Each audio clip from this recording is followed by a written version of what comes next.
Long before the pyramids of Egypt, before the columns of Greece or the roads of Rome, the first civilization rose in a land between two rivers. This region, whose name means between the rivers in ancient Greek, was nestled between the Tigris and Euphrates. These waterways flowed from the mountains of eastern Turkey to the Persian Gulf, creating fertile plains in what is now modern Iraq. On these plains, humanity first gathered in cities, developed writing, established laws, and contemplated the cosmos. The fundamental patterns of urban life emerged from this fertile soil. This history spans from 10,000 BC, when the first settlements appeared after the Ice Age, to 539 BC, when Cyrus the Great of Persia conquered Babylon. Kings built empires of mud brick and bronze. Scribes pressed wedge-shaped marks into clay tablets, and architects raised ziggurats to reach their gods. Their records, preserved in humble clay, have outlasted many grander monuments. The first chapter of civilization began in the Fertile Crescent as the ice retreated and humans established the foundations of organized society. As the last ice age retreated around the 10th millennium BC, the climate of Southwest Asia began to warm. The frozen grip that had constrained human potential for millennia gradually loosened. In the hills and valleys surrounding the twin rivers, small bands of hunter-gatherers noticed something remarkable: wild wheat and barley growing in abundance. These early people had spent countless generations following herds and gathering seasonal plants. They carried their possessions on their backs and moved with the rhythms of nature.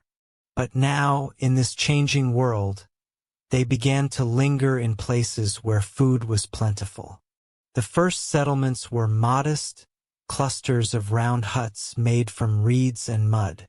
At sites like Tel Murabet and Abu Huraira in what is now northern Syria, archaeological evidence shows people beginning to establish permanent homes. They still hunted gazelle and gathered wild pistachios, but they stayed in one place season after season. In the Jordan Valley, one settlement grew into something unprecedented. Jericho, perhaps the world's oldest continuously inhabited town, emerged 11,000 years ago.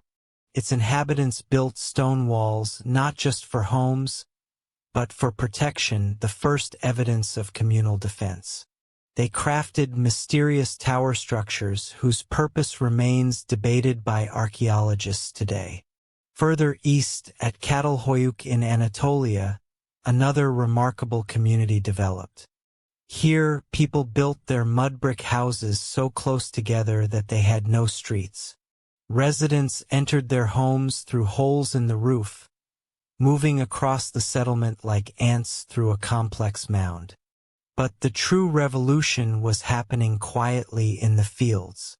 Through careful observation and selection, these early farmers began to domesticate wild grains. Plants with larger seeds and husks that didn't shatter easily were favored. Generation after generation, wild grass became cultivated wheat. The deliberate growing of food had begun. Similarly, animals once hunted became herded. The wild aurochs, fierce ancestors of modern cattle, were gradually tamed. Sheep, goats, and pigs followed. The domestication of animals provided a reliable source of meat, milk, and hides without the uncertainties of the hunt. This agricultural revolution spread gradually along the fertile arc of land, stretching from the Persian Gulf up through the river valleys and around to the Mediterranean coast. The Fertile Crescent. The transformation was not instant, but unfolded across centuries. The implications were profound. For the first time, humans could produce more food than they immediately needed. This surplus allowed some individuals to pursue crafts other than food production. Specialists emerged: potters, weavers and toolmakers who could trade their creations for food. During the 6th millennium BC, another pivotal innovation appeared: pottery.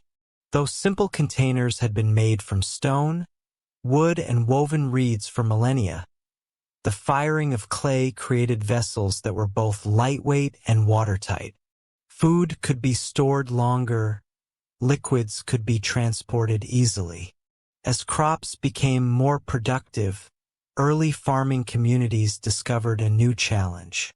In the lowland plains between the rivers, rainfall was scarce, but the annual flooding of the Tigris and Euphrates provided rich silt for growing.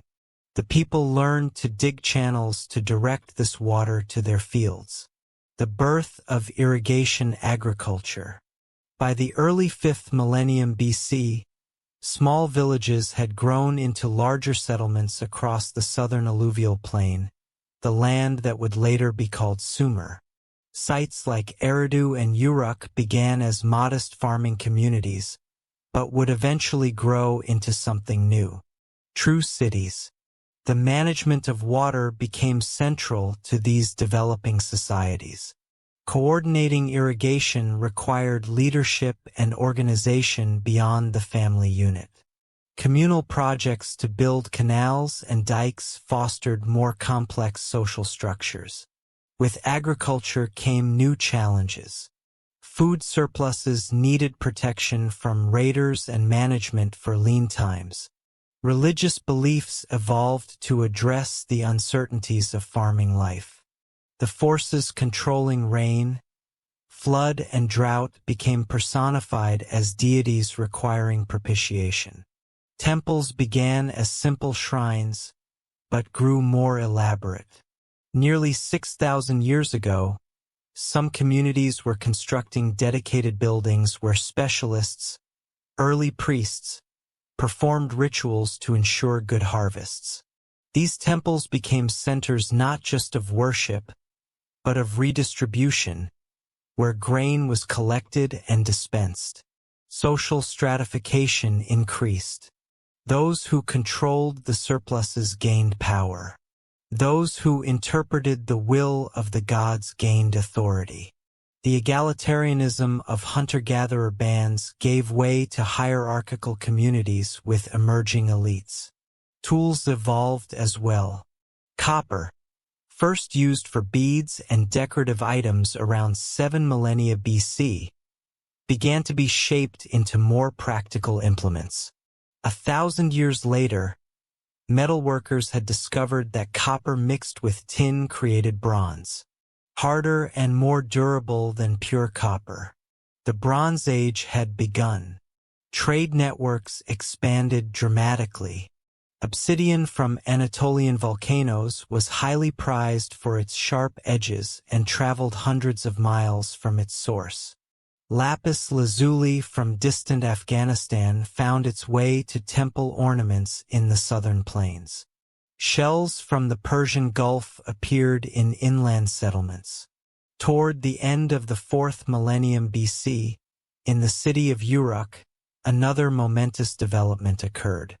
Facing the growing complexity of managing temple resources, administrators began using clay tokens to represent quantities of goods. These tokens eventually evolved into marks pressed into clay tablets, the world's first writing system. Initially, these marks were simple pictographs, drawings representing the items being counted. The picture of a sheep meant a sheep. Multiple sheep were indicated by multiple marks. But gradually the system became more abstract. Marks came to represent not just things but sounds, the birth of true writing. By the dawn of the 4th millennium BC, the foundations of civilization as we understand it were in place. Cities with thousands of inhabitants, specialized crafts and professions, monumental architecture, complex religious institutions, social stratification, long-distance trade, and written records. The stage was set for the next chapter in this remarkable story. The the rise of the Sumerians and the world's first true urban civilization. The southern alluvial plain, where the twin rivers approach the sea, became the heartland of humanity's first true civilization. Here, amid marshy deltas and fertile fields, a remarkable culture created something unprecedented in human history. A network of genuine cities, each housing thousands of inhabitants within their mud-brick walls. Uruk, perhaps the most magnificent of these early urban centers, expanded rapidly after 3500 BC. Archaeological excavations reveal a settlement that eventually covered nearly 250 hectares and may have housed up to 50,000 people at its peak.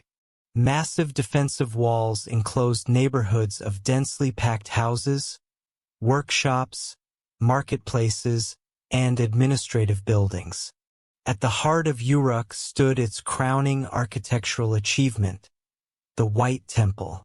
Perched atop a towering platform, this sacred structure rose like a mountain from the flat plain. Its whitewashed walls gleamed in the desert sun, visible for miles across the landscape. This platform, an early prototype of what would later develop into the classic ziggurat, demonstrated both engineering prowess and religious devotion. Other urban centers emerged across the landscape. Ur, nestled near the ancient coastline, now far inland due to millennia of silt deposition, became a bustling port city. Eridu, considered by local tradition to be the oldest city, housed a temple complex dedicated to Enki, the god of wisdom and freshwater. Lagash, Kish, Nippur, and Umma grew into powerful city-states, each with its own distinct identity, ruling dynasty, and patron deity. These cities were not simply large villages. They represented a fundamentally new form of human organization. Unlike earlier settlements, they housed diverse specialists, not just farmers, but metal workers, potters, weavers, merchants, administrators, soldiers, and priests. Each city's architecture revealed its complex social organization, with imposing temples, administrative buildings, grand houses for elites, and modest quarters for commoners. The development of monumental architecture transformed the landscape. Temples evolved from simple shrines into elaborate multi-room complexes atop massive elevated platforms. These early ziggurats, though not yet achieving the stepped pyramid form of later periods, nonetheless dominated the skyline. By 3000 BC, the city of Ur featured a temple platform over 11 meters high, requiring more than 720,000 baked bricks for its construction. The question of who directed these monumental construction projects reveals another innovation of this society: institutionalized leadership. Early governance appears to have been a form of shared authority. Councils of elders and assemblies of citizens held significant power. But religious leaders who controlled the temple resources gradually assumed greater authority, becoming priest-kings, or En in the local tongue. These early rulers derived legitimacy from their special relationship with the gods. They served as intermediaries between the divine and human realms. In times of crisis, war, flood, or drought, a temporary military leader might be appointed. These Lugul, literally meaning big man, sometimes parlayed their emergency powers into permanent kingship, gradually supplanting the authority of priests. By 2900 BC, kingship had become firmly established in most cities of the region. Kings claimed divine sanction, though not yet divine status themselves. Royal tombs from this period at Ur display extraordinary wealth. Gold vessels, elaborate jewelry, musical instruments, and the skeletons of retainers apparently sacrificed to accompany their ruler into the afterlife. Religious beliefs permeated every aspect of life in these early city-states. The pantheon included countless deities, with each city elevating its patron god or goddess to special prominence. And the sky god Enlil, the god of wind and storms, Enki, the god of water and wisdom, and Inanna, the goddess of love and war, ranked among the most powerful. The people believed these gods were much like humans in their emotions and needs, though vastly more powerful. Temples functioned as the gods' earthly dwellings, where priests performed elaborate rituals to please these divine residents. Daily offerings of food, drink, and incense sustained the deities, who might otherwise unleash flood, famine, or invasion upon neglectful worshippers. The cosmos was pictured as a flat disk with the earth at its center, covered by a vault of heaven. Below lay the underworld, a gloomy realm where the spirits of the dead existed in a shadowy half-life. Unlike later civilizations, there was no promise of paradise for the virtuous. The afterlife awaited everyone, regardless of earthly conduct, as a dimmer version of mortal existence. The understanding of the natural world blended practical observation with mythological explanation. Medical texts from this period show sophisticated knowledge of anatomy and treatments, yet attribute disease to divine displeasure or demonic influence. Similarly, advanced astronomy tracked celestial movements for agricultural and religious calendars, while interpreting unusual cosmic events as divine omens. One of the most far-reaching innovations of this culture, cuneiform writing, continued to evolve throughout this period.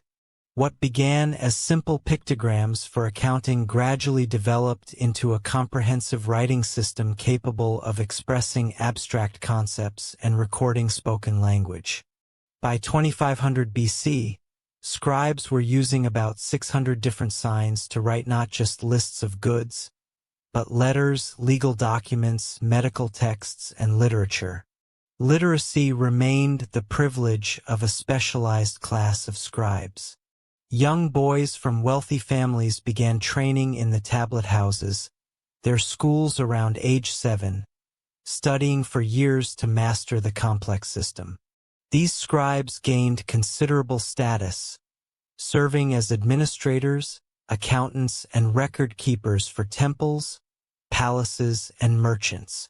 The language of this early civilization remains somewhat mysterious.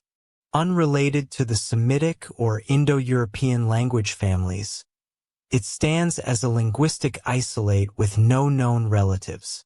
Its distinctive grammar and sound system were eventually preserved in cuneiform when later peoples adapted the writing system to their own tongues. Literature, preserved on thousands of clay tablets, reveals a rich cultural tradition. The Epic of Gilgamesh, though compiled in its classic form during a later period, originated in tales about a historical king of Uruk who ruled around 2700 BC. This remarkable story follows its hero's quest for immortality after the death of his beloved friend, ultimately concluding that death is humanity's inevitable fate. Other important works include creation myths, explaining how the gods fashioned humans from clay to be their servants, hymns praising deities and kings, and wisdom literature offering practical and moral advice. One poignant text, Man and His God, wrestles with the problem of undeserved suffering, resembling in some ways the later biblical book of Job. This civilization also created the world's oldest known law codes, though the famous Code of Hammurabi would come later. Fragments of legal texts from around 2400 BC show a society already concerned with formalizing rules for commerce, property, marriage, and criminal justice. One collection, the Laws of Anemu, established monetary compensation for injuries rather than the principle of physical retribution, the concept of an eye for an eye found in later Semitic law codes. Economic life in these ancient cities revolved around the temples and palaces, which controlled vast agricultural estates. Temples employed thousands of workers to farm their lands, tend livestock, and produce textiles. These institutions developed sophisticated accounting systems, tracking income, expenditures, loans, and interest payments. Private commerce also flourished. Merchant families conducted trade expeditions to distant lands, exchanging grain, textiles, and manufactured goods for timber, metals, and luxury items. By the middle of the 3rd millennium BC, trade networks extended to the Indus Valley Civilization in what is now Pakistan, to the highlands of Iran and Afghanistan, to Anatolia and down the Persian Gulf. Technological innovation accelerated during this period. The potter's wheel, appearing around 3500 BC, revolutionized ceramic production. Wheeled vehicles, first evidenced around 3200 BC, transformed transportation. Bronze metallurgy advanced significantly, producing stronger tools and weapons. Mathematical knowledge grew more sophisticated, developing a sexagesimal number system based on units of 60, whose legacy survives in our 60-minute hours and 360-degree circles. While the urban revolution transformed society, most people remained farmers, living in the countryside or in the shadow of city walls. Their agricultural techniques became increasingly sophisticated. They developed specialized plows, irrigation systems with regulatory gates and levees, and methods for combating the increasing salinization of over-irrigated fields. The social hierarchy grew more complex as cities expanded. At the top stood kings, priests, and nobles. Below them ranked the professionals, scribes, merchants, and master craftsmen. The bulk of the urban population consisted of ordinary craft workers, laborers, and servants. At the bottom stood slaves, though slavery was not as pervasive as in some later civilizations and often represented a temporary status caused by debt or wartime capture. Women in this society held more rights than in many later civilizations.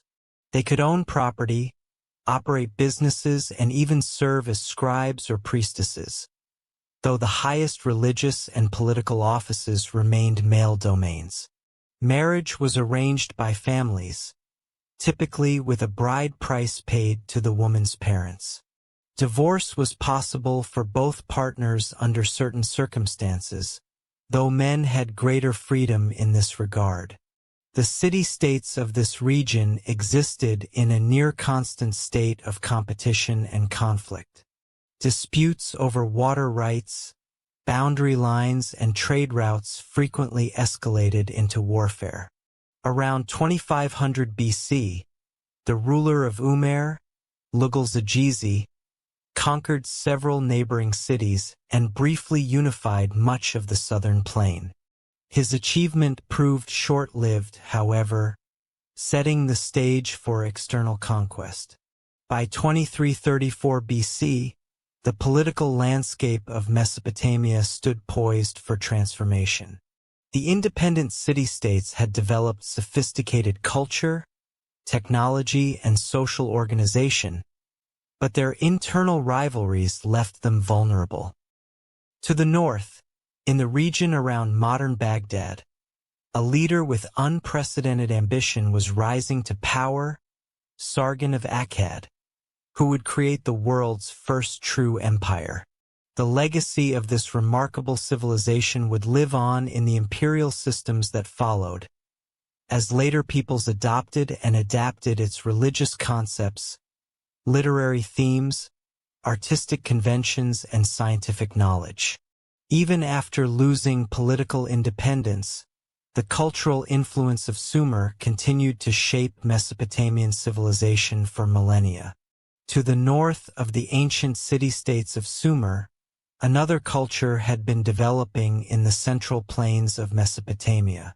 These people spoke a Semitic language rather than the isolated tongue of their southern neighbors. Though influenced by the achievements of the older civilization, they maintained their own distinct identity, centered around their main settlement, Akkad. The exact location of Akkad remains unknown to modern archaeologists, but it likely stood somewhere near present-day Baghdad. From this city would emerge a figure whose ambitions would transform the political landscape of the ancient world, Sargon, whose name means the true king in his native language. The origins of Sargon are shrouded in legend. According to his own inscriptions, he was born to humble beginnings, the son of a gardener or date palm cultivator. A later tradition claimed he was a foundling, set adrift in a reed basket on the Euphrates River, much like the biblical Moses would later be portrayed. Whatever his true background, Sargon began his career as a cupbearer to the king of Kish, an important northern city-state. From this modest position at court, Sargon demonstrated remarkable political and military skills. Around 2334 BC, he seized power in Kish through circumstances now lost to history. Having established this initial base of power, he turned his attention southward toward the wealthy cities of the southern plain. Lugal-Zagizi, the ruler from Umma who had briefly united many southern cities under his control, became Sargon's chief rival. Their clash represented more than a mere power struggle between ambitious leaders. It was a confrontation between two different models of state organization. Lugal-Zagizi sought to maintain the traditional city-state system with himself as paramount ruler, while Sargon envisioned something revolutionary, a unified territorial state under direct central control. In a series of military campaigns, Sargon defeated Lugal-Zagizi and the allied forces of the southern cities. One inscription claims he washed his weapons in the sea, suggesting his armies reached the Persian Gulf. The victorious northern ruler then instituted a radical new approach to governance. Instead of allowing conquered cities to maintain their autonomy under local dynasties who paid tribute, he removed their rulers and installed loyal officials, often members of his own family, as governors. This administrative innovation marked the birth of the world's first true empire, a multi-ethnic state with centralized authority extending over a vast territory. At its height, this empire stretched from the Persian Gulf to the Mediterranean Sea, encompassing not only Mesopotamia but parts of modern-day Syria, Turkey, and Iran. To bind this diverse realm together, Sargon implemented several unifying strategies. He established his native tongue as the official imperial language for administration. He standardized weights and measures to facilitate trade and taxation throughout the empire. Perhaps most importantly, he created a standing professional army, reportedly numbering 5,400 men who ate bread daily before him. This military force, loyal to the ruler rather than to local cities or leaders, provided the coercive power necessary to maintain imperial control. The empire's economic foundations rested on agricultural surplus extracted as taxes, control of vital trade routes, and the wealth of conquered cities. Trade expanded dramatically under imperial security, with caravans and ships carrying goods across unprecedented distances. Merchants from the empire ventured as far as the Indus Valley in modern Pakistan, and into Central Asia in search of precious materials like lapis lazuli, carnelian, and tin. For the common people, this imperial system brought both benefits and burdens. Imperial peace and standardization facilitated commerce and cultural exchange. New irrigation works increased agricultural productivity in some regions. However, taxation was heavy and labor could be conscripted for massive building projects or military campaigns. Rebellions were punished harshly, with city walls demolished and populations sometimes relocated. Sargon ruled for approximately 56 years, according to later king lists, though this may include the reigns of some of his successors. His long reign provided the stability needed for imperial institutions to take root. When he died around 2279 BC, he left behind a transformed political landscape. The age of independent city-states had given way to the age of empires. His successors faced the perennial challenge of imperial rulers, maintaining control over diverse territories with different languages, cultures, and local interests. Rimush and Manastushu, Sargon's sons, spent much of their reigns suppressing revolts. Both died violently, possibly assassinated after relatively short reigns. Naram-Sin, Sargon's grandson, proved to be the most capable ruler of the dynasty after its founder. Ascending to the throne around 2254 BC, he further developed imperial administration and embarked on ambitious military campaigns. In response to a massive rebellion of several major cities, he demonstrated both military skill and ruthlessness, crushing the opposition and rebuilding his grandfather's empire. After these victories, Naram-Sin took an unprecedented step in Mesopotamian politics. He declared himself a god. Previous rulers had claimed to be divinely appointed or to rule on behalf of the gods, but Naram-Sin had his name written with the divine determinative, the cuneiform sign indicating a deity.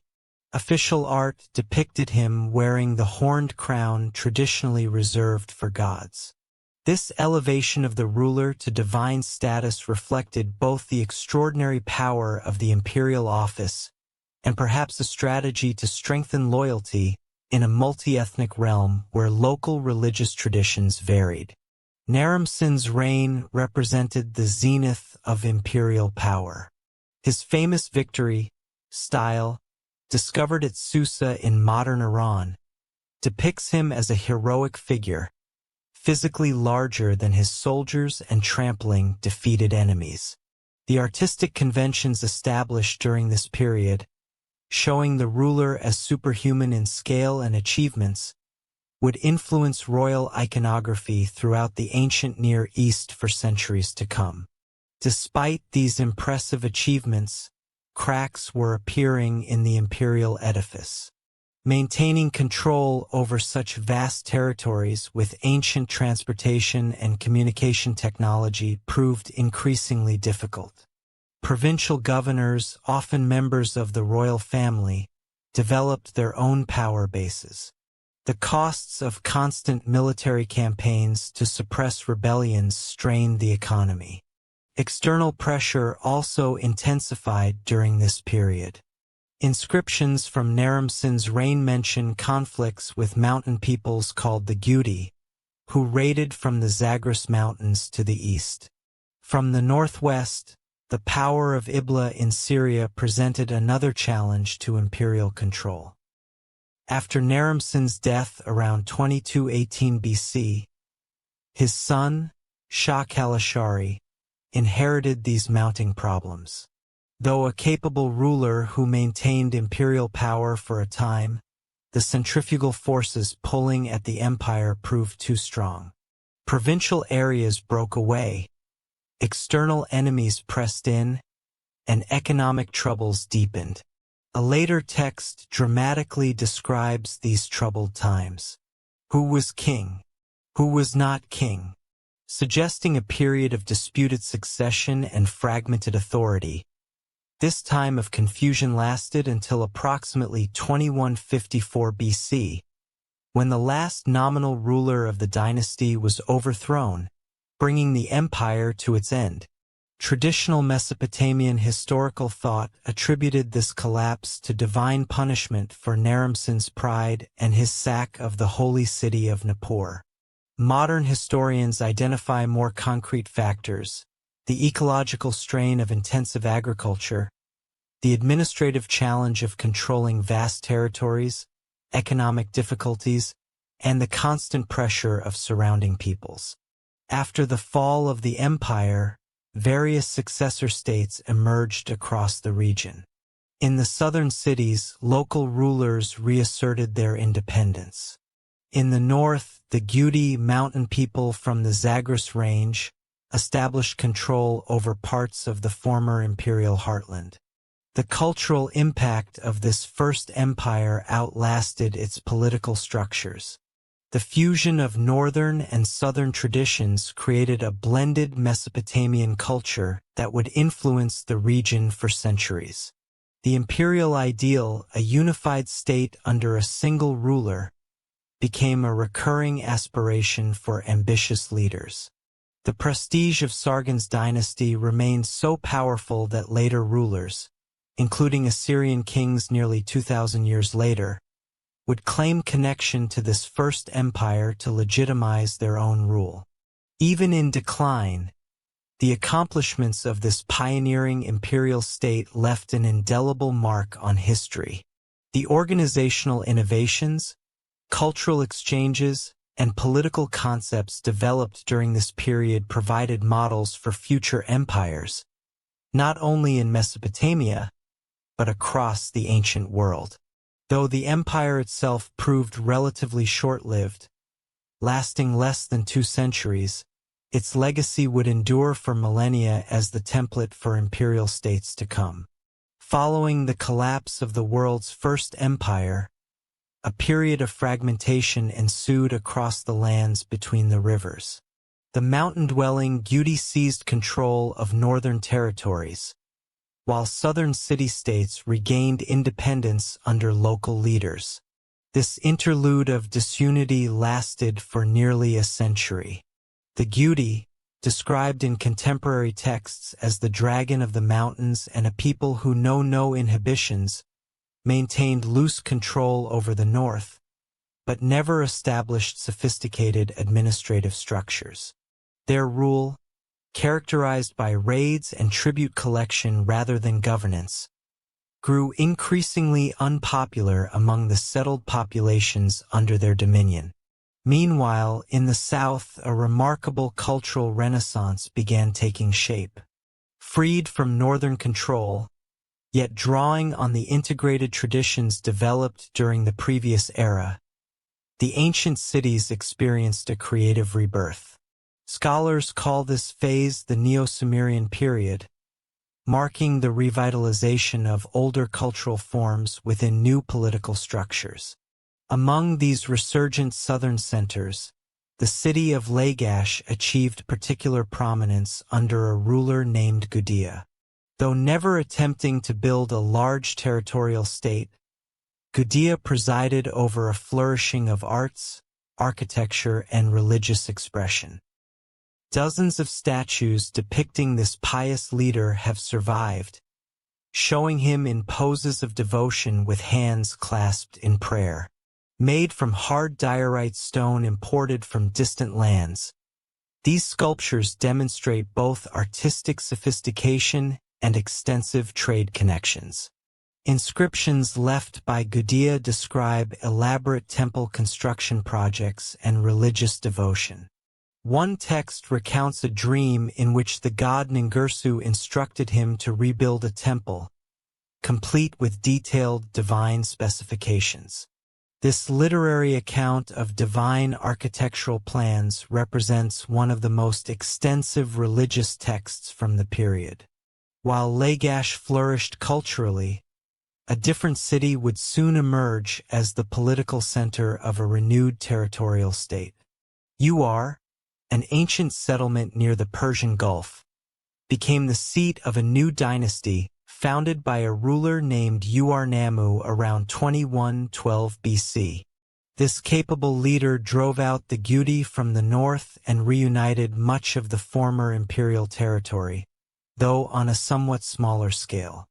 Unlike the previous empire builders, who emphasized military conquest and centralization through force, Uarnamu established his reputation primarily as a lawgiver and builder. The law code bearing his name, though only partially preserved, stands as the earliest known systematic legal collection in history, predating the more famous Code of Hammurabi by more than 3 centuries. This pioneering legal text established fixed monetary penalties for various offenses, moving away from physical retribution towards standardized compensation. It protected the less powerful, widows, orphans, and the poor from exploitation by the wealthy. Notably, the code included the earliest known traffic laws, establishing right-of-way rules for boats on canals. Beyond his legal innovations, Uarnamu embarked on an ambitious building program throughout his domains. His most visible achievement was the construction of monumental ziggurats, massive step temples rising toward the heavens. The best-preserved example at Uar featured 3 levels reaching a height of about 30 meters, accessed by triple staircases. These imposing structures, visible for miles across the flat landscape, served as potent symbols of renewed cultural confidence and religious devotion. The administrative system developed during this period represented a sophisticated blend of centralized and local control. Provincial governors oversaw regional affairs, while a complex bureaucracy managed the collection and redistribution of resources. Royal officials conducted regular tours of inspection, and messengers carried communications along designated routes between administrative centers. Under Uarnamu's son, Shulgi, who ruled for an extraordinary 48 years, the state reached its peak of organization and prosperity. This long-reigning monarch implemented numerous innovations that strengthened central governance while respecting local traditions. He established a standardized calendar, reformed weights and measures, created a royal messenger system with posting stations, reorganized the tax system and standardized scribal education. Shulgi also cultivated his image as an ideal ruler through various symbolic actions. He claimed to be a champion runner who personally carried ritual offerings between major temple cities in a single day, a distance of over 100 miles. Whether literal or symbolic, this claim emphasized his role in unifying distant centers through personal exertion. In the later years of his reign, Shulgi followed the precedent established by earlier rulers and declared himself divine. Temples dedicated to his cult were established throughout the realm, and his name was written with the divine determinative. This deification of the living king represented an attempt to create a religious foundation for political unity across traditionally independent cities. The economic system of this period combined centralized planning with market elements. The state controlled vast agricultural estates, employed thousands of workers directly, and managed extensive redistribution networks. Textile workshops housed hundreds of female workers, producing goods for both domestic consumption and export. Simultaneously, private merchants conducted independent trade ventures, though typically under royal oversight. Cultural achievements during this era included a revival of the ancient language for religious and literary purposes. Scribal schools flourished, preserving and expanding traditional texts. Many of the literary works later identified as classics were compiled and standardized during this period of cultural renaissance, including creation myths, temple hymns, royal praise poems, and wisdom literature. One innovative literary form that emerged was the royal love song, lyrical compositions depicting romantic relationships between kings and the goddess Inanna. These poems, mixing politics with eroticism, served to reinforce the theological underpinnings of royal authority through divine marriage metaphors. A hymn about Shulgi describes him as the beloved husband of Inanna, symbolically linking political and cosmic order. International relations during this period included both diplomatic and military dimensions. Royal marriages cemented alliances with neighboring powers. Trade networks extended to distant lands, bringing luxury goods from as far as the Indus Valley and Afghanistan. Military campaigns secured frontiers and trade routes, particularly against nomadic peoples from the eastern highlands and deserts, who periodically threatened settled areas. The stability of this Renaissance period began to erode under Shulgi's successors. Ibn Sin, the last ruler of the dynasty, faced mounting challenges from several directions. Provincial governors increasingly acted as independent rulers, withholding tax revenues and eventually declaring outright independence. Amorite nomadic groups infiltrated from the west, establishing settlements in previously urban-dominated areas.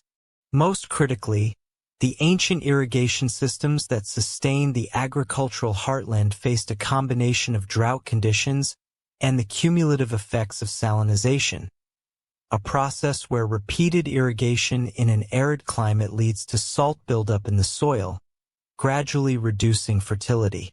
Grain prices recorded in texts from this period show dramatic inflation, suggesting severe agricultural difficulties. A correspondence between Ibn Sin and a provincial governor named Ishbiera illustrates the deteriorating situation. The governor reports being unable to deliver grain shipments due to threats from enemies, likely both external nomadic groups and internal rebellious elements. Eventually, Ishbiera established himself as an independent ruler in the city of Ibn Sin, effectively seceding from the unified state. The final blow came from an external power. The neighboring state of Elam, centered in what is now southwestern Iran, had grown increasingly powerful. Around 2004 BC, Elamite forces allied with other enemies of the regime captured Ur itself. The city was pillaged, its ziggurat desecrated, and Ibn Sin taken captive to Elam, where he presumably died in exile. A contemporary lament describes the fall of Ur in poignant terms. The city has been defiled. Its people live like ghosts. The treasuries have been pillaged. Corpses float in the Euphrates, which once brought life. This literary work, combining historical report with theological interpretation, viewed the destruction as divine punishment for human failings. Though politically devastating, the fall of Ur did not erase the cultural achievements of this Renaissance period. The legal concepts, literary works, administrative techniques, and architectural forms developed during this creative era would continue to influence Mesopotamian civilization for centuries to come. As one era ended, the stage was set for new political configurations in the land between the rivers. After the collapse of the Ur dynasty, political power in Mesopotamia fragmented among numerous competing city-states. No single center could establish dominance, resulting in a patchwork of small kingdoms vying for control of trade routes, water access, and agricultural lands. This period of division, lasting nearly a century, saw the emergence of several notable regional powers, including Isin, Larsa, Eshnunna, and Mari. A significant demographic shift accompanied this political fragmentation. Semi-nomadic peoples, known as Amorites, originally from the Syrian desert regions, had been gradually infiltrating the settled lands of Mesopotamia for generations.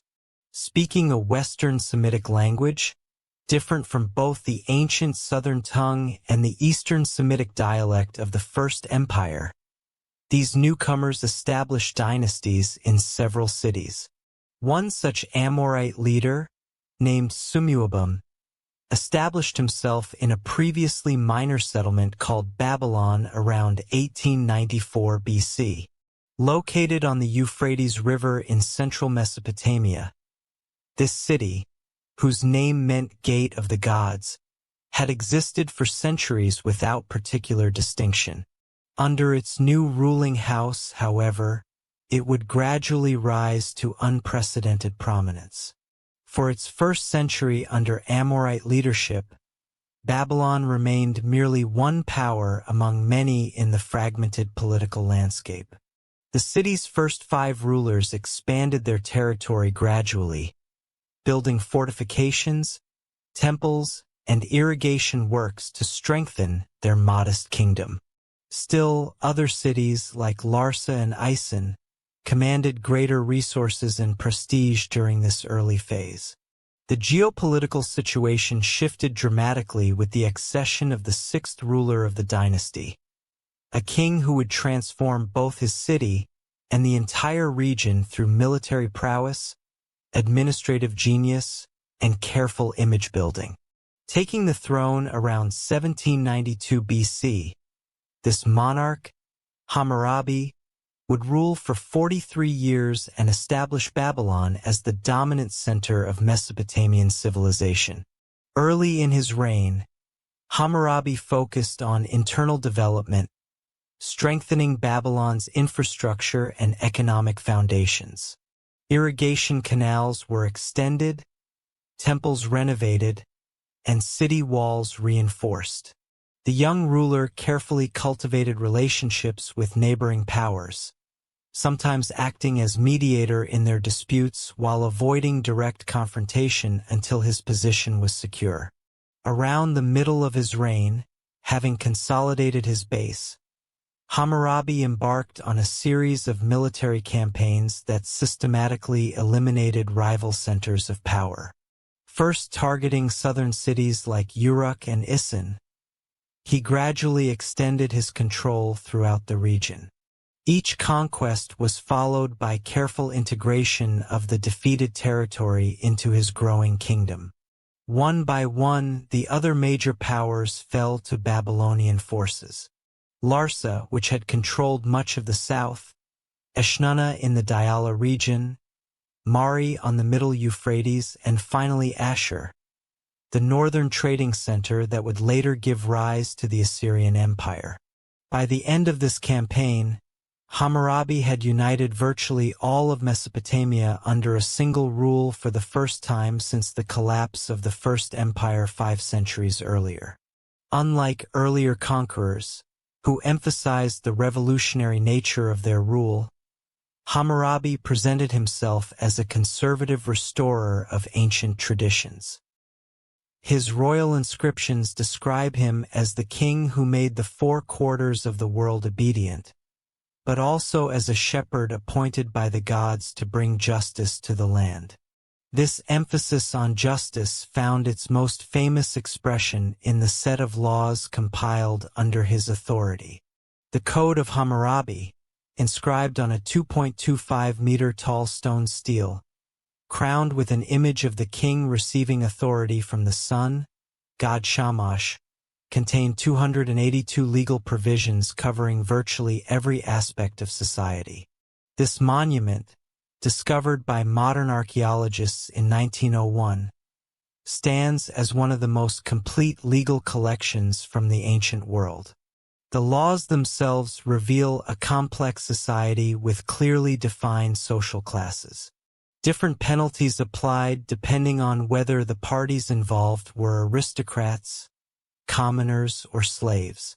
Principles like an eye for an eye applied when both parties were of equal status, but monetary compensation was prescribed when a higher status person injured someone of lower rank. Despite this class-based approach, the code repeatedly emphasized protection for the vulnerable, to prevent the strong from oppressing the weak, to provide justice for the orphan and widow. The collection addressed everything from property disputes and inheritance to marriage and divorce, from professional standards for doctors and builders to agricultural contracts and commercial regulations. While often portrayed as a lawgiver in both ancient and modern accounts, Hammurabi was equally active as an administrator and economic manager. His government maintained detailed records of agricultural production, labor allocation, and resource distribution. Royal officials supervised irrigation systems, allocated state lands, set prices for basic commodities, and regulated trade. Hundreds of surviving letters, dictated by the king himself, reveal his hands-on approach to governance. He personally addressed complaints from distant provinces, investigated charges of corruption among local officials, and micromanaged religious ceremonies and building projects. This combination of grand strategy and administrative detail characterized his leadership style. In religious matters, Hammurabi elevated Babylon's patron deity Marduk from local status to a position of prominence in the regional pantheon. While continuing to honor traditional gods like Enlil, Shamash, and Ishtar, royal propaganda increasingly presented Marduk as the king of the gods, mirroring Babylon's new political supremacy. The king also positioned himself as divinely chosen, though stopping short of the outright self-deification attempted by some earlier rulers. The prologue to his law code describes him as named by Anu and Enlil to promote the welfare of the people, to cause justice to prevail in the land. This balance between divine sanction and human service characterized Babylonian royal ideology. When Hammurabi died around 1750 BC, he left behind a unified kingdom incorporating most of Mesopotamia. His son, Samsu-Iluna, inherited a seemingly stable state, but this appearance proved deceptive. Within a few years, revolts erupted in southern cities with older cultural traditions. Though initially suppressed, these rebellions continued to flare up, gradually eroding central control. Adding to these internal challenges, a new external threat emerged from the marshlands of the extreme south. A people known as the Selen dynasty established control over the coastal regions, eventually seizing several southern cities from Babylonian control. Simultaneously, mountain peoples from the Zagros range began making incursions along the eastern frontiers. Under these mounting pressures, Babylon's territorial control gradually contracted. By 1700 BC, just 50 years after Hammurabi's death, much of the south had been lost.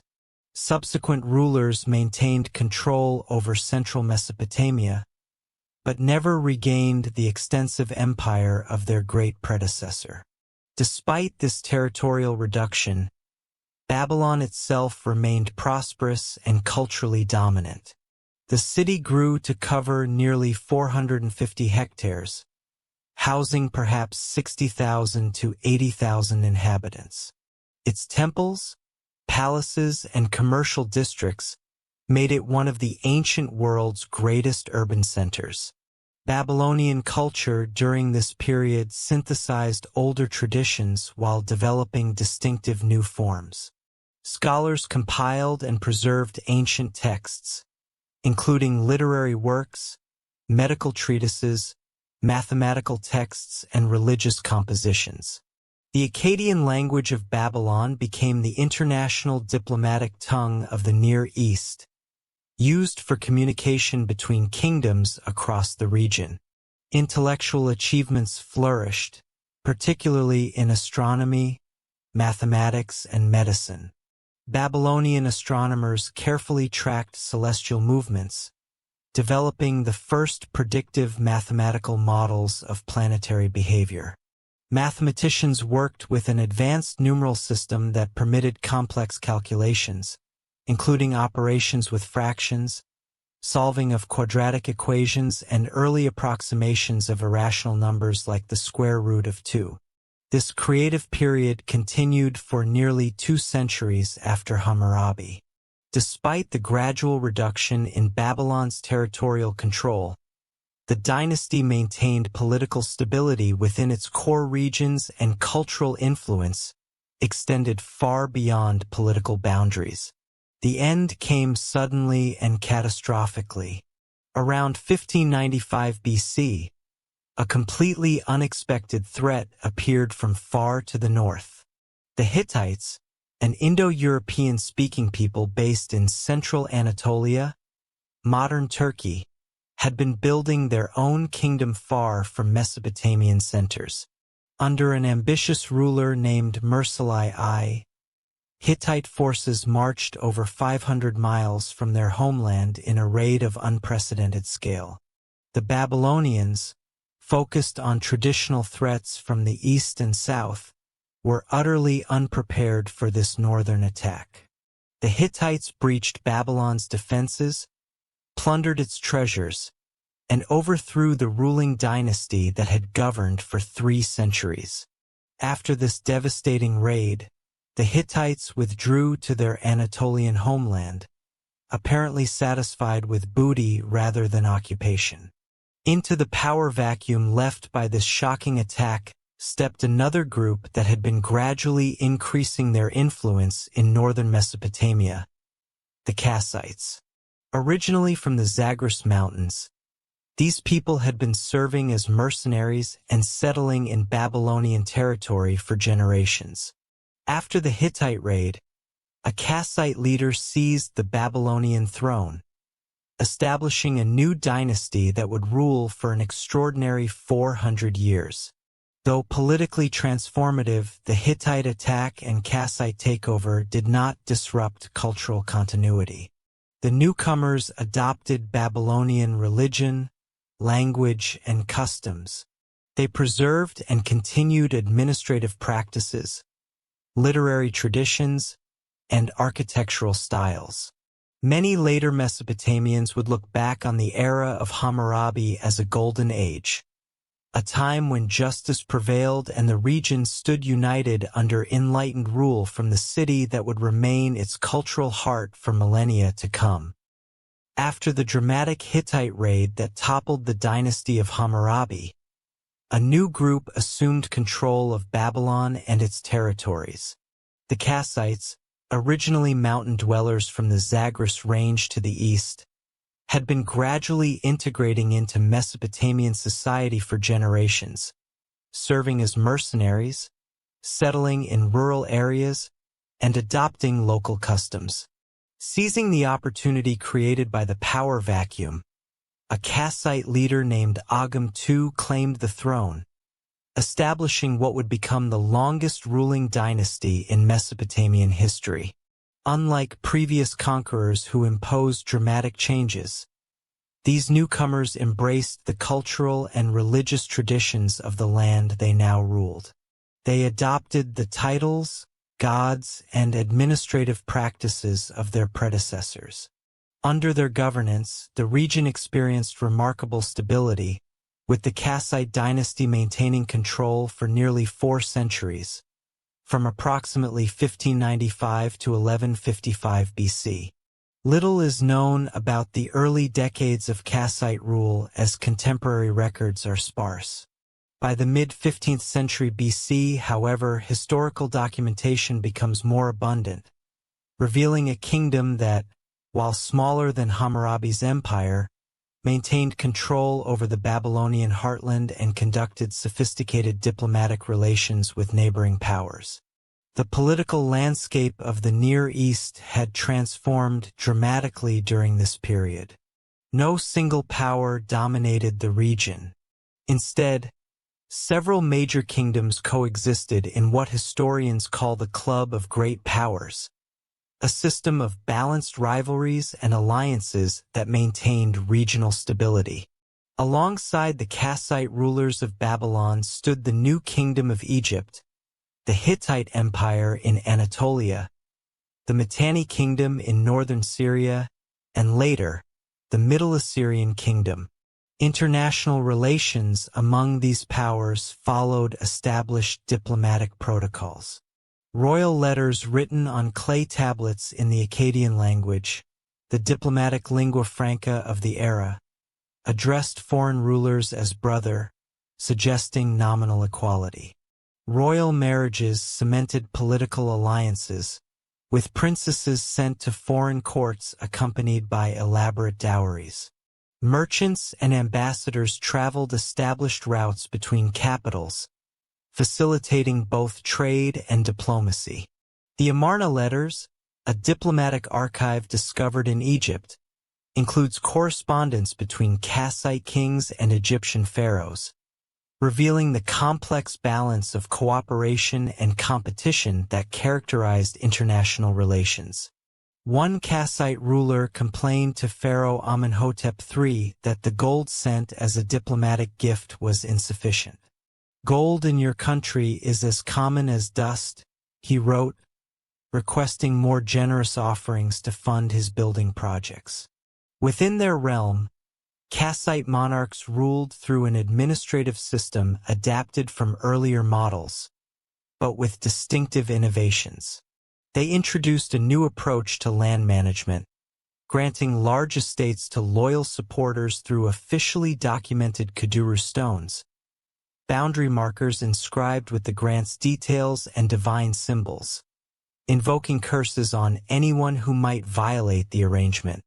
This system created a form of feudal relationship between the crown and a class of landed nobility.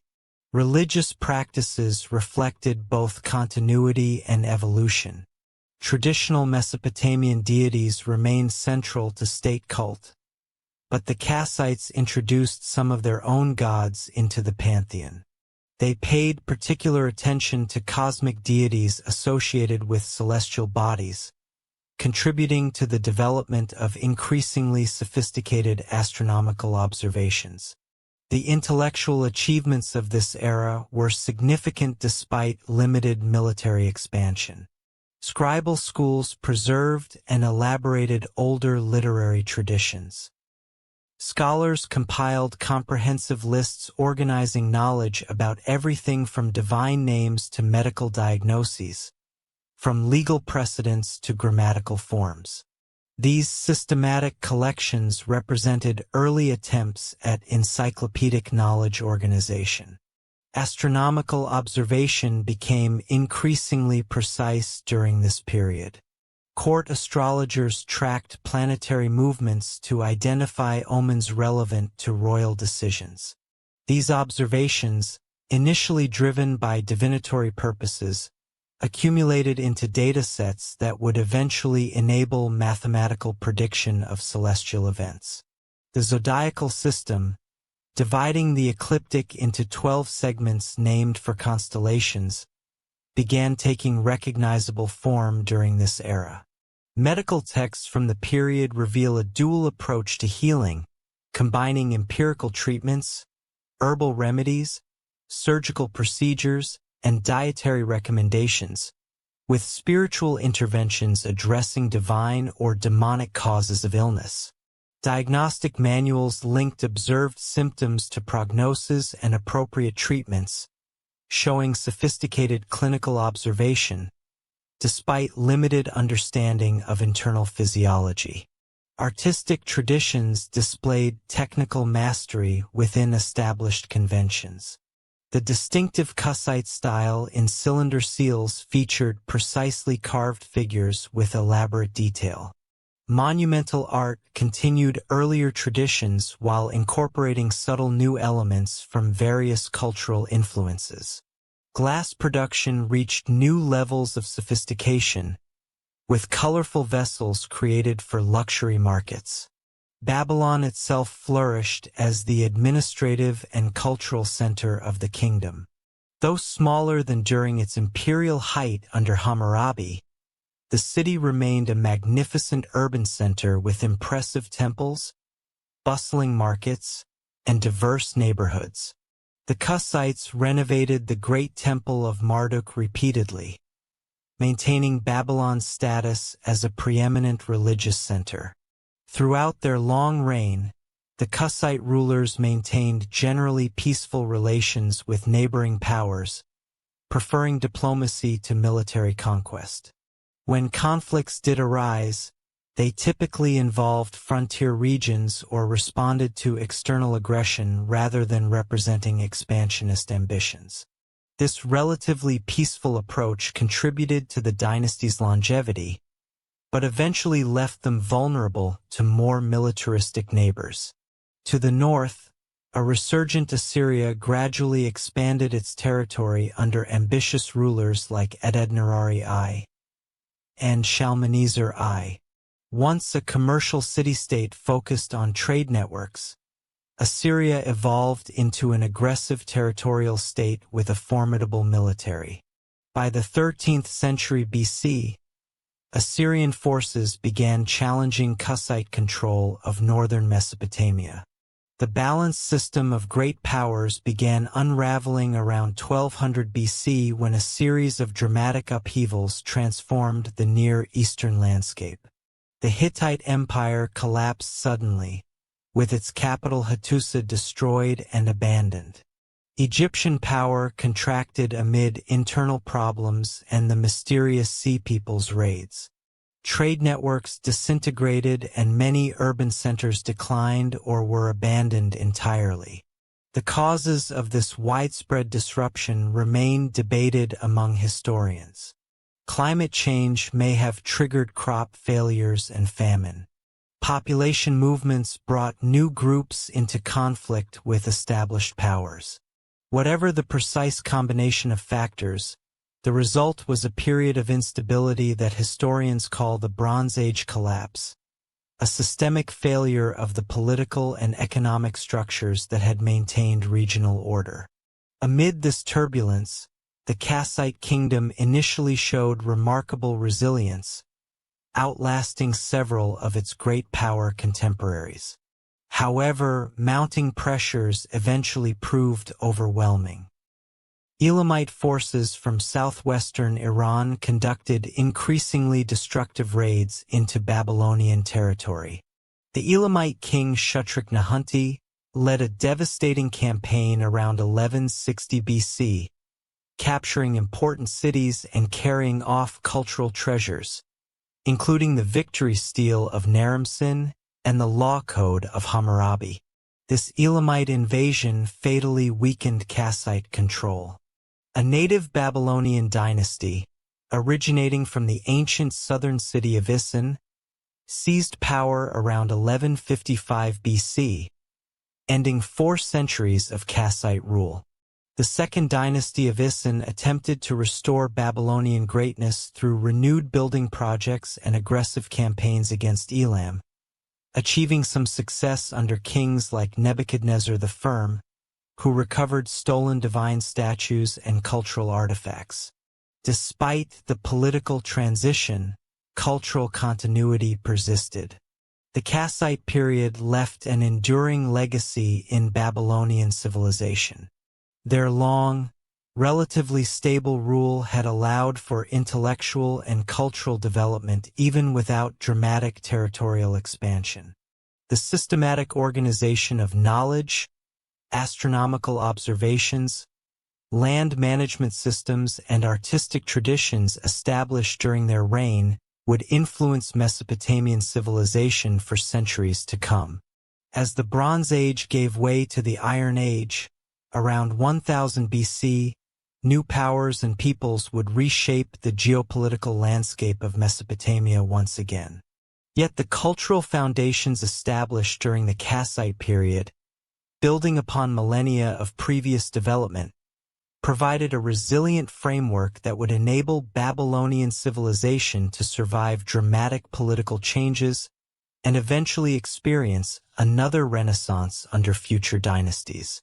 While Babylon experienced centuries of relative stability under Kassite rule, a formidable power was developing in the northern reaches of Mesopotamia.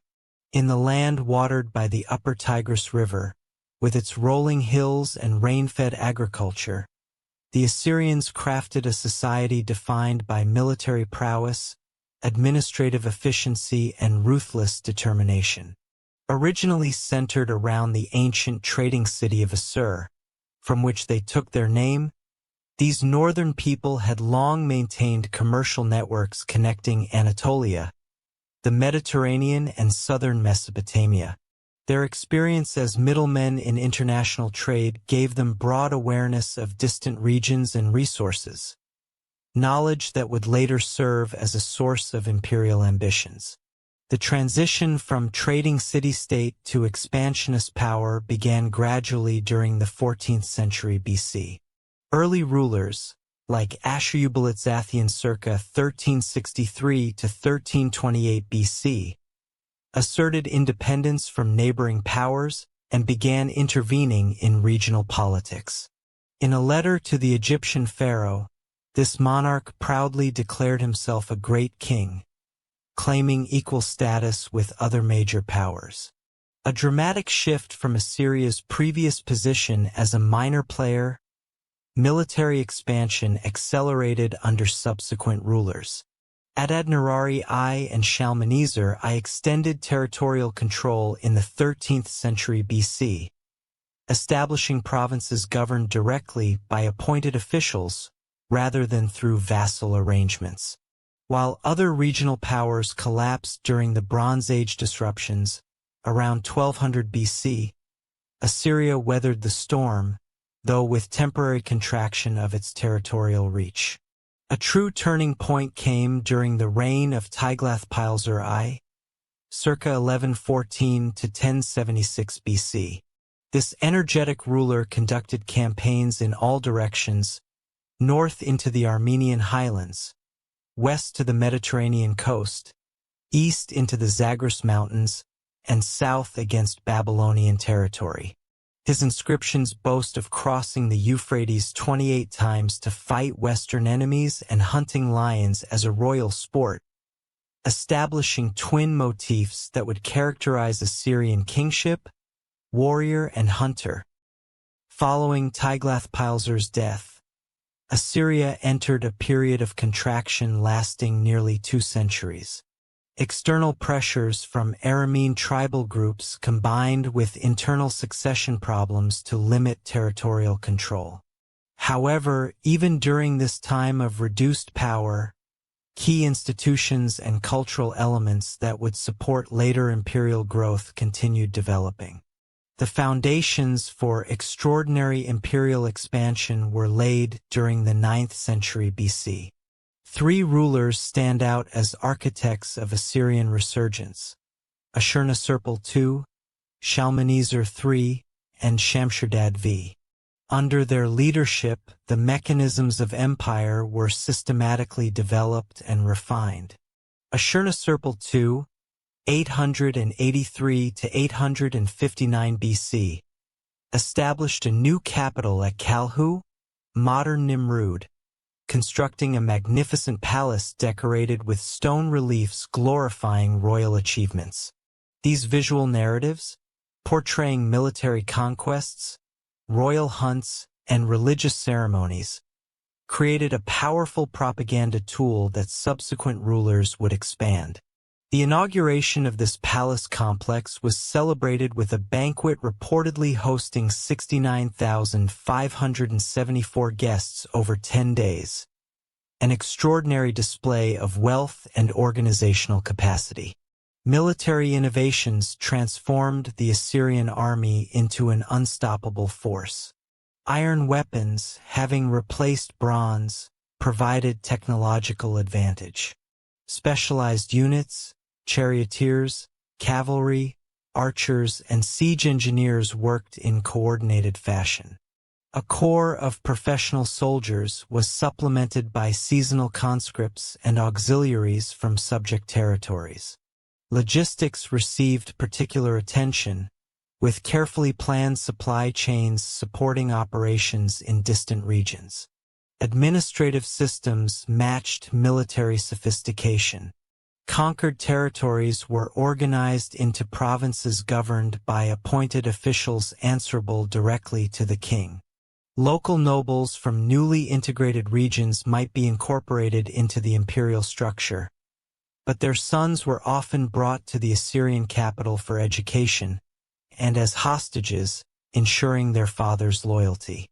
Road networks, way stations, and messenger systems facilitated rapid communication throughout the realm. Perhaps most notorious was the calculated use of terror as a political tool. Royal inscriptions and palace reliefs explicitly depicted extreme punishments inflicted on rebels: flaying, impalement, and mass executions. Cities that resisted were razed, their populations deported to distant parts of the empire. While undoubtedly exaggerated for propaganda purposes, these accounts reflect a deliberate strategy of psychological warfare intended to discourage resistance. The empire expanded dramatically under Tiglath-Pileser III 745 to 727 BC, a usurper who seized the throne and implemented sweeping reforms. He reorganized the provincial system, breaking larger provinces into smaller units to prevent governors from accumulating too much power. He expanded the practice of mass deportation, moving conquered populations throughout the empire to disrupt local identities and resistance potential. He also reformed the military, creating a larger standing army, less dependent on seasonal conscripts. Under Tiglath-Pileser III and his successors, particularly Sargon II, Sennacherib, and Esarhaddon, the empire reached unprecedented size, eventually encompassing most of the Middle East, from western Iran to central Egypt, from the Persian Gulf to central Anatolia. This vast territory incorporated diverse environments, economies, and populations, presenting enormous administrative challenges. The relationship between Assyria and Babylon illustrates the evolution of imperial strategy. Early Assyrian kings had treated Babylon with respect due to its ancient cultural prestige. Tiglath-Pileser III took the traditional approach of being crowned separately as king of Babylon under a different throne name. His son Shalmaneser V maintained this practice. When Sargon II usurped the throne in 722 BC, he continued the dual monarchy approach. His son Sennacherib, however, grew frustrated with repeated Babylonian rebellions supported by Elam. After suppressing multiple uprisings, Sennacherib lost patience in 689 BC and ordered the complete destruction of Babylon, a shocking decision given the city's religious and cultural significance. Irrigation systems were destroyed, temples demolished, and divine statues carried off to Assyria. The sacred image of Marduk, Babylon's patron deity, was held hostage in Assyria, preventing proper religious ceremonies. This radical approach proved counterproductive, generating religious horror throughout the region and within Assyria itself. Sennacherib's assassination in 681 BC, reportedly while praying in a temple, was widely interpreted as divine punishment for his sacrilege against Babylon. His son Esarhaddon reversed this policy completely, ordering the full reconstruction of Babylon as one of his first royal acts. This pragmatic ruler recognized that ideology and religious respect could be more effective than brutality in maintaining control.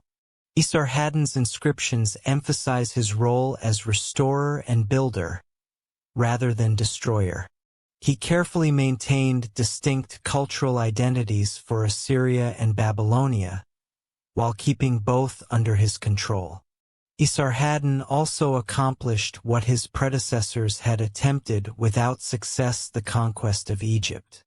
In 671 BC, Assyrian forces captured Memphis, ancient capital of Lower Egypt, and established control over the Nile Delta region.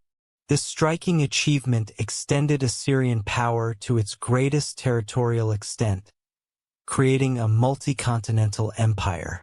The final major Assyrian ruler, Ashurbanipal 668 to 627 BC, presided over the empire at its cultural and territorial peak. Unusually for an Assyrian king, he boasted of his literacy and scholarly abilities alongside military prowess.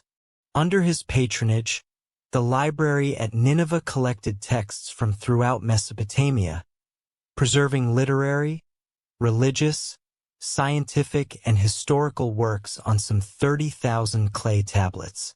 An invaluable collection that ironically was preserved for modern discovery precisely because of the violent destruction that would soon engulf the Assyrian capitals.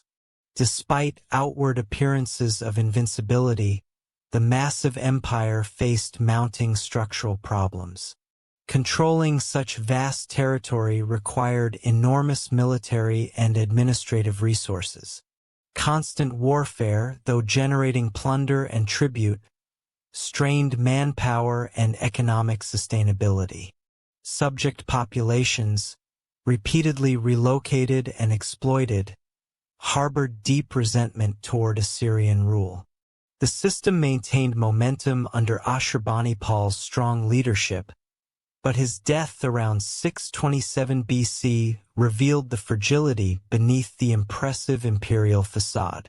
Succession disputes weakened central authority at precisely the moment when external threats were mounting. Babylon, under a Chaldean dynasty led by Nabopolassar, declared independence in 626 BC. Initially, this revolt seemed like just another of the periodic Babylonian rebellions that Assyrian forces had suppressed many times before. However, Nabopolassar proved an exceptionally determined and capable leader. Even more dangerously for Assyria, he formed an alliance with the Medes, an Iranian people who had developed a powerful kingdom in the Zagros Mountains. This Babylonian-Median alliance attacked the Assyrian heartland directly, targeting the great cities that had served as imperial capitals. Ashur fell in 614 BC, followed by Nineveh in 612 BC after a 3-month siege. The magnificent palaces and temples were put to the torch. Their walls toppled, their treasures looted. A remnant Assyrian court established at Haran held out briefly, but by 609 BC, Assyrian independence had been completely extinguished. The fall of Assyria was as dramatic as its rise.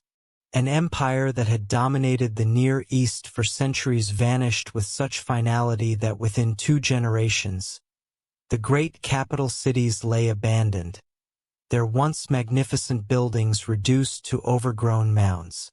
The prophet Nahum's exultant description of Nineveh's fall, "Woe to the city of blood full of lies," reflected the deep hatred Assyria's imperial practices had engendered among subject peoples. Yet even in destruction, Assyria left an enduring legacy. The imperial systems developed to control vast territories provided models for subsequent empires. The network of roads, administrative centers, and communication systems created military and economic integration across previously fragmented regions. The practice of gathering and preserving knowledge from throughout the empire saved countless cultural and literary works for posterity.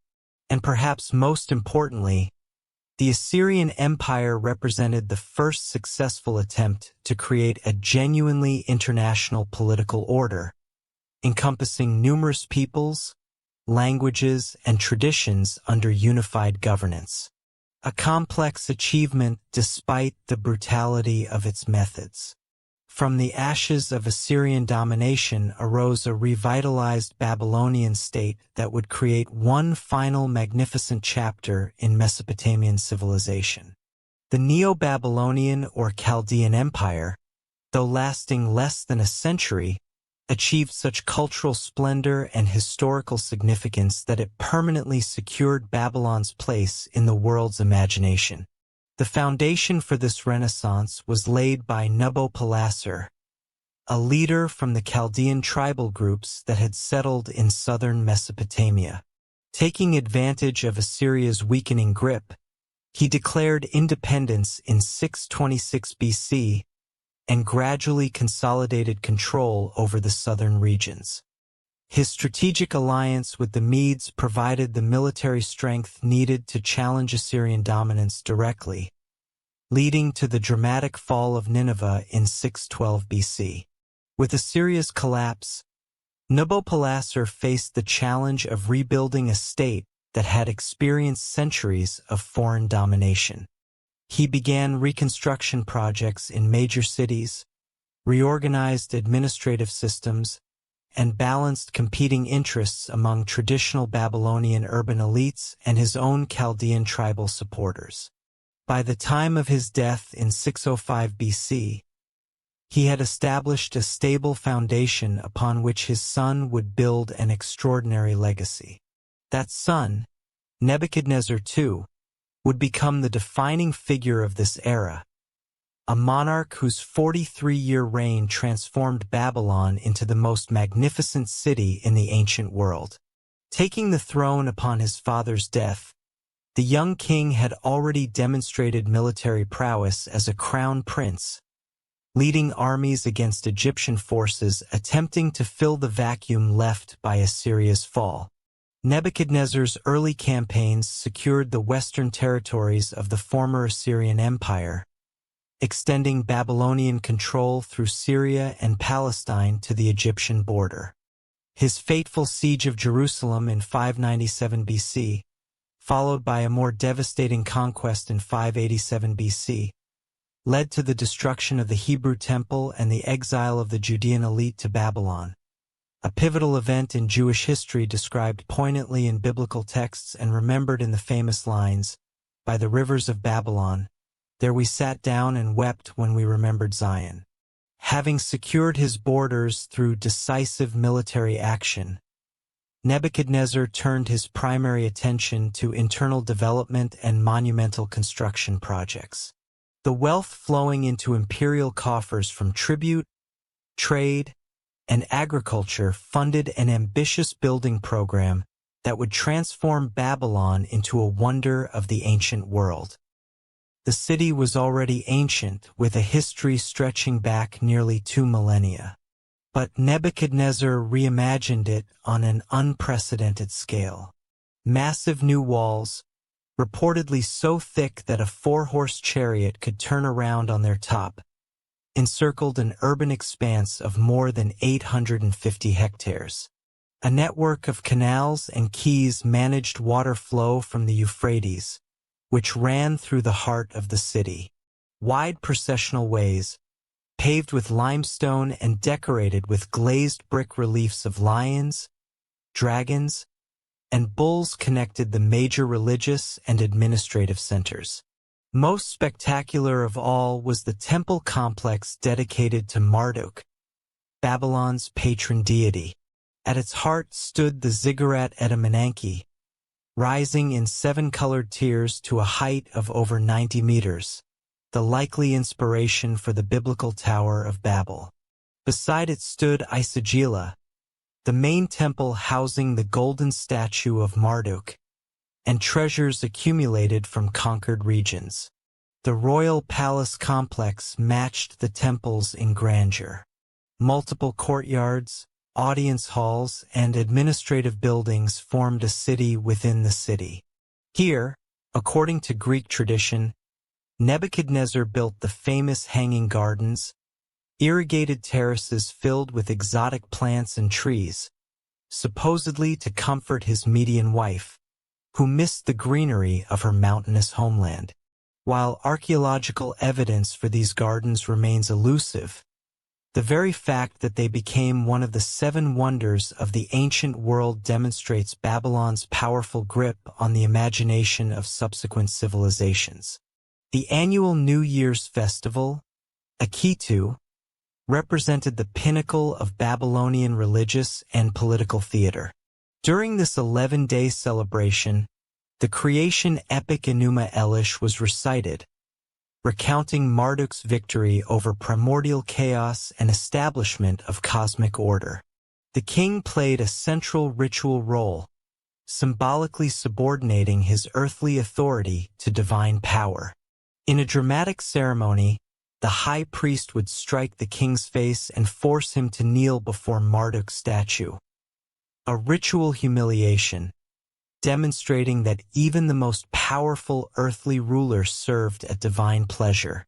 Beyond the capital, Nebuchadnezzar undertook extensive infrastructure projects throughout his realm. Irrigation systems were expanded and renovated, increasing agricultural productivity. Temples in ancient religious centers like Uruk, and Sippar were restored. Trade routes were secured with military outposts and way stations. The overall effect was a revitalization of Mesopotamian economic and cultural life after the disruptions of the later Syrian period. Intellectually, the Babylonian period saw significant achievements, particularly in astronomy. Court scholars refined observational techniques developed over previous centuries, creating increasingly accurate methods for predicting celestial events. The motivation remained primarily religious, understanding divine intentions through celestial omens. But the mathematical sophistication involved laid foundations for later scientific astronomy. Literary culture flourished as well, with scribal schools maintaining ancient texts while creating new compositions. The Babylonian creation epic reached its final form during this period, synthesizing older traditions into a coherent theological statement about divine kingship and cosmic order. Historical texts recorded royal achievements, while practical manuals transmitted specialized knowledge in fields ranging from medicine to engineering. Extensive administrative records painted a picture of a complex economic system, combining state-managed resources with private enterprise. Temple and palace organizations controlled vast agricultural estates, workshops, and trade operations.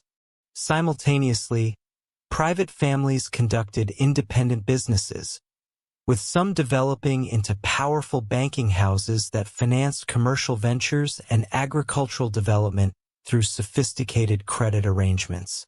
Nebuchadnezzar's death in 562 BC revealed a hidden weakness in the seemingly mighty empire: the absence of institutional structures capable of managing succession and maintaining stability beyond the life of a dominant personality. His son, Amalmerduk, evil Merodach in biblical sources, ruled briefly before being overthrown by Neriglissar, a military officer who had married into the royal family. After Neriglissar's short reign, his young son was quickly deposed in favor of Nabonidus, whose relationship to the royal family remains unclear. This unusual figure would become the last native ruler of independent Babylon, presiding over its final years with policies that generated increasing internal opposition. Nabonidus showed particular devotion to Sin, the moon god, elevating this deity's status in ways that disturbed the powerful priests of Marduk who had enjoyed premier status under previous rulers. Even more controversially, Nabonidus spent 10 years of his 17-year reign in the Arabian oasis of Tema, leaving his son Belshazzar as regent in Babylon. The reasons for this extraordinary absence from the capital remain debated. Perhaps commercial interests, religious motivations, or health concerns played roles. Whatever the explanation, this unprecedented arrangement weakened central authority and alienated key constituencies within Babylonian society. The priests of Marduk, aristocratic families, and urban elites grew increasingly dissatisfied with what they viewed as religious deviation and neglect of traditional ceremonies. Meanwhile, a new power was rising beyond the empire's eastern borders. The Persians, led by Cyrus II, later called the Great, had been consolidating control over the Iranian plateau, overthrowing their former Median overlords and creating a formidable new kingdom. In 539 BC, Persian forces approached Babylon after defeating outlying garrisons. The biblical account of the city's fall, featuring the famous writing on the wall interpreted by the prophet Daniel, suggests a night of feasting and revelry interrupted by enemy intrusion. Archaeological and contemporary Persian sources tell a different story. Babylon surrendered with minimal resistance, and Cyrus entered the city as a respectful liberator rather than a destructive conqueror. His famous cylinder inscription, discovered by modern archaeologists, portrays him as chosen by Marduk to restore proper worship and just governance after Nabonidus' alleged neglect. Whether through divine will or political calculation, this relatively peaceful transition preserved Babylon's physical splendor while ending its political independence. The Neo-Babylonian Empire became a wealthy province within the even larger Persian Empire, which would establish new paradigms for multicultural governance. Thus concluded the final chapter of truly independent Mesopotamian civilization. Though Babylon would continue as an important administrative center for centuries under Persian, Greek, and Parthian rule, indigenous political traditions had reached their conclusion. The legacy of this brief but brilliant Neo-Babylonian Renaissance would endure, however, not only in archaeological remains but in cultural memory. From biblical narratives of exile and prophetic visions, to Greek historical accounts, from the wonders of the ancient world, to the symbolic power of Babylon in art and literature across millennia. The year 539 BC marked a pivotal transition in Mesopotamian history. After 3 millennia of indigenous rule punctuated by occasional outside invasions, the region between the rivers would now become part of a vast multicultural empire centered outside its traditional boundaries. This transformation began not with violent destruction but with a remarkably peaceful transfer of power that preserved Babylon's physical grandeur while forever altering its political status. The agent of this historic change was Cyrus II of Persia, later called the Great, a ruler whose origins had seemed far from promising for world historical impact. The Persians had long existed as a collection of semi-nomadic tribes in the southern Zagros Mountains and Iranian plateau, subordinate to more powerful neighbors. Under the leadership of Cyrus' ancestors, the Achaemenid clan had established a small kingdom centered on Anshan in southwestern Iran, nominally subject to Median overlordship. Cyrus' rise to power began with his overthrow of the Median Empire around 550 BC. According to the Greek historian Herodotus, Cyrus had been raised in secrecy after his maternal grandfather, the Median king Astyages, had dreamed that his grandson would usurp him. Despite attempts to eliminate the threat, the young man survived to fulfill the prophecy, overthrowing his grandfather and claiming the Median territories. With stunning rapidity, Cyrus transformed this initial success into a campaign of unprecedented conquest. Within a single decade, he gained control over most of Western Asia, incorporating the wealthy kingdom of Lydia in Anatolia, the Greek cities of the Ionian coast, and various regions of the Iranian plateau. His military achievements combined innovative tactics with strategic flexibility, but perhaps his most distinctive characteristic was his approach to conquered peoples. Unlike earlier conquerors who imposed their cultural and religious practices while suppressing local traditions, Cyrus developed a revolutionary policy of cultural and religious tolerance. Conquered peoples retained their customs, local administrative systems, and religious practices. Persian imperial strategy focused on ensuring loyalty and tribute flow, while otherwise minimizing disruption to local societies. As this formidable new power expanded westward, the last Neo-Babylonian king, Nabonidus, found himself increasingly isolated politically and militarily. Having spent a decade in the Arabian oasis of Tamar for reasons that remain debated, Nabonidus had returned to Babylon to find his religious policies and governing approach sharply criticized by influential groups within the society. His particular devotion to Sin, the moon god, had alienated the powerful priesthood of Marduk, traditionally Babylon's patron deity. His apparent neglect of certain religious festivals, particularly the crucial New Year's celebration, generated theological concerns about cosmic order. Meanwhile, various conquered peoples within the Babylonian realm harbored resentments over restrictive policies, creating potential allies for any invader promising more tolerant rule. As Persian forces approached Babylonian territory in 539 BC, they encountered a deeply divided society. Some frontier garrisons resisted, while others quickly surrendered. Nabonidus gathered troops to meet the threat, but the expected decisive battle never materialized. Instead, Persian forces, under the command of Cyrus General Ugbaru, conducted a brilliant maneuver, diverting river waters to lower the Euphrates enough for troops to enter Babylon beneath its massive walls. The Nabonidus Chronicle, a contemporary Babylonian text, describes the city's fall in remarkably undramatic terms. In the month of Tashritu, when Cyrus attacked the army of Akkad in Opis on the Tigris, the inhabitants of Akkad revolted, but he massacred the confused inhabitants. The 14th day, Sippar was seized without battle. Nabonidus fled.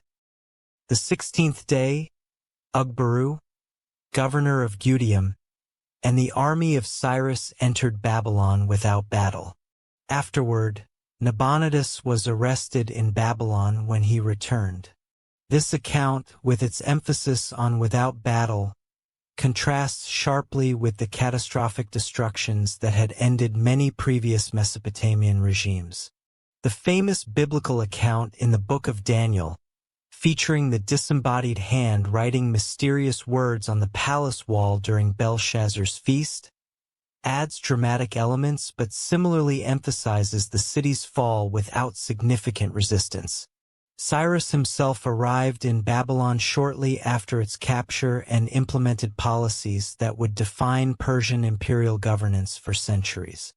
Rather than positioning himself as a foreign conqueror, he claimed the traditional Babylonian royal titles and portrayed himself as the legitimate successor to the ancient throne, chosen by Marduk to restore proper religious observance and just rule after Nabonidus' alleged failures.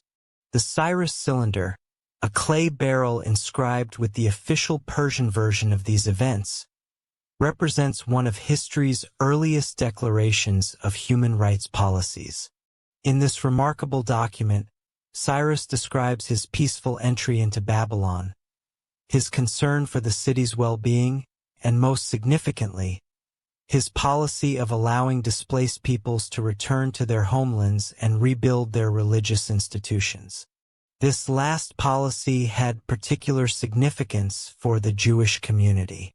The biblical books of Ezra and Chronicles record that Cyrus issued a decree specifically allowing the Jewish exiles in Babylon to return to Jerusalem and rebuild their temple with expenses paid from the royal treasury.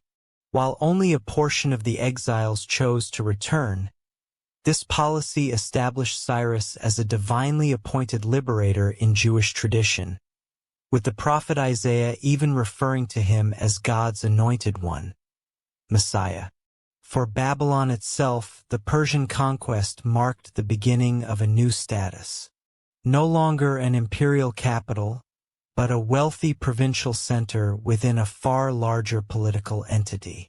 The city retained its splendor, religious importance, and economic vitality. Its administrative systems and scribal traditions continued, now serving Persian imperial needs. Many Babylonian elites found places within the new imperial administration, applying their skills in service to their new overlords. The Persian Empire, created by Cyrus and expanded by his successors, represented a new model of imperial organization. Divided into provinces called satrapies, each under a governor, satrap. Typically drawn from Persian nobility, the empire balanced central control with local autonomy. A common imperial administrative language, Aramaic, standardized coinage, and an impressive road network facilitated governance across vast distances. Religious policy remained true to Cyrus' original approach. Local cults and practices continued without interference, while the Persian rulers participated in traditional ceremonies when visiting major centers like Babylon. The Achaemenid kings themselves practiced Zoroastrianism, an Iranian faith emphasizing the cosmic struggle between truth and falsehood. But they did not impose this religion on subject peoples. Under Persian rule, Mesopotamia experienced generally stable governance for 2 centuries. The region's agricultural productivity and commercial wealth made it among the most valuable provinces of the empire. Babylonian astronomical knowledge, administrative expertise, and cultural traditions influenced Persian imperial practices. While Persian military protection and inclusion in an empire stretching from the Indus to the Mediterranean created new opportunities for merchants and officials. Occasional rebellions did occur, particularly during succession disputes within the Achaemenid dynasty. Babylon revolted twice during the troubled accession of Darius I, around 522 BC, and again after the death of Xerxes in 465 BC. These uprisings were suppressed with varying degrees of severity, but never led to the wholesale destruction that had characterized the Assyrian response to rebellion. The Achaemenid dynasty ruled Mesopotamia until 331 BC, when Alexander the Great defeated the last Persian king, Darius III, and claimed the vast empire for himself. With his victory, Hellenistic culture would be introduced to the ancient land between the rivers, beginning yet another chapter in its long history. But the pivotal moment in this transition had come 2 centuries earlier, when Cyrus the Great entered Babylon and established a new paradigm of multicultural empire that would influence political thinking for millennia to come. The Persian conquest marked the definitive end of truly independent Mesopotamian political systems, but paradoxically ensured the preservation and transmission of Mesopotamian cultural achievements. By incorporating rather than destroying local traditions, the Persian Empire created conditions where ancient knowledge could be maintained and eventually transmitted to new civilizations, ensuring that the legacy of the land between the rivers would endure long after its political independence had passed into history. The Persian conquest in 539 BC marked the beginning of a long twilight for the ancient civilization between the rivers, while Mesopotamian cities, particularly Babylon, would continue to exist for many centuries. Indeed, some settlements in the region have maintained continuous habitation into the modern era. The distinctive cultural tradition that had developed over 3 millennia underwent a gradual transformation under successive waves of foreign rule. The Persian period ranging 539 and 331 BC treated Mesopotamian traditions with considerable respect. Achaemenid kings participated in traditional Babylonian religious ceremonies when visiting the city, maintained the ancient temples, and incorporated local elites into their administrative systems. Babylonian astronomical knowledge, with its sophisticated mathematical foundations, influenced Persian understanding of the cosmos. Cultural continuity remained strong during these 2 centuries, even as political independence had been lost. A more dramatic shift began with the arrival of Alexander the Great, who defeated the Persian forces under Darius III in 331 BC. After this victory, the Macedonian conqueror entered Babylon in triumph, receiving an enthusiastic welcome from a population, perhaps hoping for liberation from Persian rule. Alexander apparently appreciated the city's historical importance. He planned to make Babylon the capital of his new Eastern Empire and began ambitious restoration projects for its temples and palaces. However, Alexander's premature death in 323 BC in the palace of Nebuchadnezzar in Babylon itself triggered a prolonged power struggle among his generals. This conflict eventually resulted in Mesopotamia falling under the control of Seleucus, who established what historians call the Seleucid Empire, a vast realm stretching from the Mediterranean to Central Asia. Rather than ruling from Babylon, Seleucus founded a new capital, Seleucia the Tigris, about 90 kilometers north of the ancient city.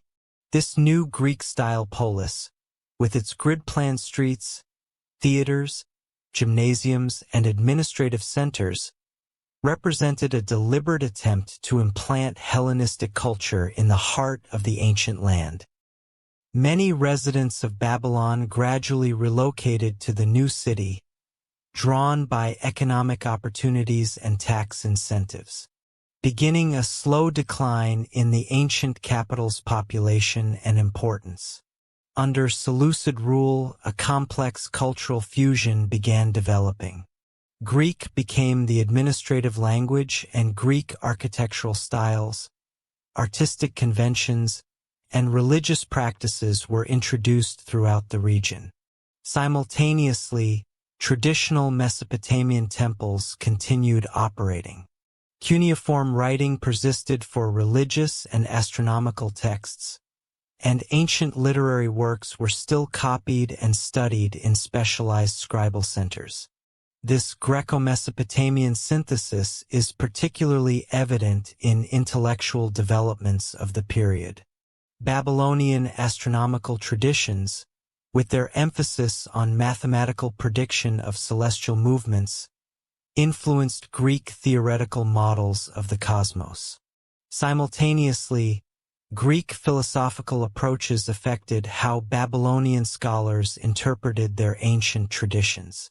Berossus, a Babylonian priest, composed a Greek-language history of his homeland for Seleucid ruler Antiochus I, translating Mesopotamian traditions into forms comprehensible to a Hellenistic audience. The Hellenistic era in Mesopotamia saw gradual religious transformations as well. Traditional temple cults continued, but with decreasing state support compared to previous eras. Greek deities were sometimes identified with Mesopotamian counterparts: Zeus with Marduk, Apollo with Nabu, Artemis with Ishtar, creating syncretistic worship patterns. Simultaneously, new religious movements, including Eastern mystery cults, philosophical schools, and astral religions, gained adherents in the cosmopolitan cities of the region. Political control shifted again in the late Seleucid period as the empire weakened through internal dynastic conflicts and external pressures. The Parthians, an Iranian people from Central Asia, gradually expanded westward, capturing the eastern provinces of the Seleucid realm and eventually taking Mesopotamia itself around 141 BC. Their arrival marked another stage in the region's transformation. The Parthian period represented a partial return to Eastern cultural patterns after the Hellenistic interlude. While Greek remained an important administrative and cultural language, Aramaic gained increasing prominence, and Iranian cultural elements became more visible in art and royal ideology. The Parthians followed a decentralized governing approach, allowing considerable autonomy to local authorities, including Greek-style city councils and traditional temple administrations. During this era, Babylon continued its slow decline, though still inhabited and maintaining some religious significance. It had been eclipsed by newer urban centers. Seleucia on the Tigris flourished as the region's primary city, with Ctesiphon across the river emerging as the Parthian administrative center. Uruk, one of the oldest Mesopotamian cities, maintained surprising vitality, with its main temple complex dedicated to Ishtar remaining active well into the Parthian period. Culturally, the Parthian era saw the final phases of cuneiform writing, which had been the primary script of Mesopotamia for over 3,000 years. The latest known cuneiform astronomical text dates to AD 75, while the latest precisely dated literary text comes from 35 BC. This gradual abandonment of the ancient writing system marked a decisive break in cultural continuity. Though many Mesopotamian traditions continued in translated forms or through oral transmission, religious developments during this period included the spread of Judaism throughout Mesopotamia, with important communities developing in major cities. The Babylonian Jewish community descended from those who had remained after the Persian authorized return to Jerusalem became increasingly influential in Jewish religious thought. The beginnings of what would later develop into the Babylonian Talmud, a massive collection of rabbinic discussions on Jewish law and ethics, took shape during these centuries. The final major imperial transition came when the Sasanian Persians overthrew Parthian rule in AD 224, establishing a more centralized and assertive Iranian state. Under Sasanian governance AD 224 to 651 in Mesopotamia, Zoroastrianism received strong state support, occasionally resulting in pressure on other religious communities. Administrative systems became more hierarchical, with increased tax demands and labor obligations placed on the population. Ctesiphon reached its peak as one of the world's greatest cities during this period, serving as the winter capital of the Sasanian Empire. Its legendary palace, with its enormous vaulted hall, stood as an architectural marvel that would influence Islamic building traditions centuries later. Other Mesopotamian cities continued functioning, though often at reduced size compared to earlier eras. The cultural landscape during these final centuries of pre-Islamic Mesopotamia was extraordinarily diverse. Mandaeans practiced their distinctive baptismal religion in southern marshlands. Manichaean missionaries spread their dualistic faith from Mesopotamian bases. Eastern Christianity established important centers, with the Church of the East often called Nestorian by outsiders, developing distinctive theological traditions and missionary networks reaching as far as China. Jewish scholarly communities in Mesopotamia produced the Babylonian Talmud, completed around AD 500, which would become the most authoritative legal and ethical compilation in Rabbinic Judaism. Simultaneously, in dwindling temples, the last priests maintaining ancient Mesopotamian religious traditions continued their increasingly isolated practices, their numbers diminishing with each generation. This diverse religious landscape was transformed again by the Arab-Islamic conquests of the 630 and 640. After defeating Sasanian forces in the decisive Battle of Qadisiyah in 636, Arab armies gained control of Mesopotamia, which would become the heartland of the Abbasid Caliphate when Baghdad was founded in 762. This new imperial center was built just 30 kilometers from the ruins of ancient Ctesiphon, continuing the pattern of successive capitals rising near the remains of their predecessors. Under Islamic rule, the region, now increasingly called Iraq, from the Persian Iraq, referring to the lowlands, experienced cultural revitalization, but within an entirely different tradition. The ancient gods of Sumer and Akkad had been largely forgotten. Cuneiform writing had been abandoned. The ziggurats and temples had crumbled to ruins, or been rebuilt as mosques and palaces. Yet subtle continuities persisted beneath the surface of these profound changes. Astronomical and mathematical knowledge developed over millennia in Mesopotamia influenced early Islamic science. Irrigation techniques refined since Sumerian times continued sustaining agriculture. Administrative practices and imperial ideologies transmitted through successive empires informed Islamic governance. Countless folk beliefs, literary motifs, and cultural practices continued in adapted forms, their ancient origins forgotten, but their influence persistent.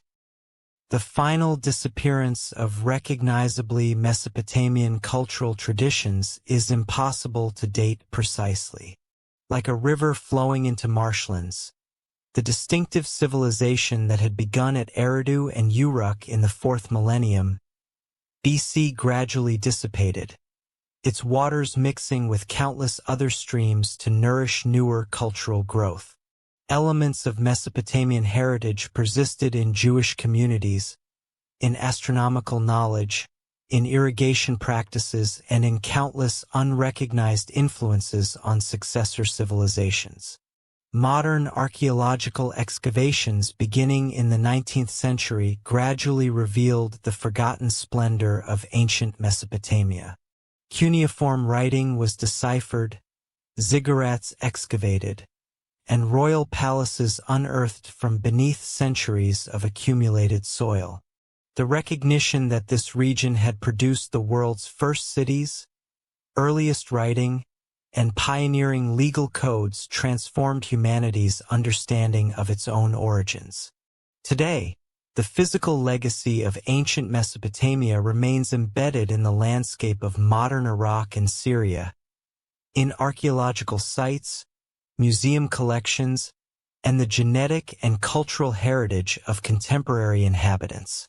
Yet perhaps the most profound legacy lies in foundational concepts that shaped subsequent civilizations. The organization of urban communities, the development of writing for record-keeping and literature, the codification of laws, the practice of mathematics and astronomy, and the creation of complex religious systems seeking to explain humanity's place in the cosmos. The story of ancient Mesopotamia thus ends not with a dramatic conclusion, but with a gradual transformation and diffusion of influence. A transition from direct cultural continuity to indirect legacy, from lived tradition to recovered memory. This pattern reflects the fundamental nature of human civilization itself, not discrete chapters with clear beginnings and endings, but an ongoing flow of influence and adaptation, with each generation building upon, modifying, and sometimes rediscovering the achievements of those who came before. As our journey through the long history of Mesopotamia draws to a close, we can now step back and contemplate the extraordinary legacy this civilization bestowed upon human development. The achievements that emerged from the land between the rivers continue to influence our world today in ways both obvious and subtle, recognized and forgotten. Writing, perhaps the most revolutionary technology in human history, found its first systematic expression in the simple clay tokens and pictographs of Uruk around 3400 BC. What began as a practical method for recording agricultural products and commercial transactions gradually evolved into a flexible system capable of expressing abstract thoughts, preserving literary works, codifying laws, and transmitting knowledge across generations. The cuneiform writing developed in Mesopotamia would influence or inspire many subsequent scripts, and the very concept of written communication would spread from this initial source to transform human societies worldwide. The organization of urban communities, with their specialized labor, civic infrastructure, and complex social hierarchies, crystallized in the early cities of Sumer. Here, humanity first grappled with problems still familiar today: how to govern dense populations, manage shared resources, regulate economic activities, and maintain social order amid competing interests. The solutions developed in these pioneering urban centers, from municipal councils to written laws, from tax systems to religious institutions as social anchors, established patterns that would be adapted and modified by countless subsequent societies. Mathematics and astronomy, driven initially by practical needs for land measurement, architectural planning, and calendar development, reached sophisticated levels in Mesopotamian scholarly traditions. The sexagesimal system, developed by Sumerian administrators based on units of 60, continues to shape how we measure time and angular geometry, even in our digital age. Every time we speak of 60 seconds in a minute, or 360 degrees in a circle, we echo calculations made by priests and scribes who observed the stars from Mesopotamian temple platforms thousands of years ago. Legal concepts fundamental to orderly society found early formal expression in Mesopotamian law codes. From Anemu to Hammurabi, these collections established principles of justice, procedures for resolving disputes, standards for commercial transactions, and protections for various social classes. While often harsh by modern standards, these codes represented a revolutionary advance. The concept that law should be publicly known, consistently applied, and derived from something beyond the ruler's momentary whim. This principle of established law, rather than arbitrary authority, underlies all modern legal systems. Religious and mythological frameworks developed in Mesopotamia influenced subsequent theological thinking throughout the Middle East and beyond. The flood narrative in the Epic of Gilgamesh bears striking parallels to later biblical accounts.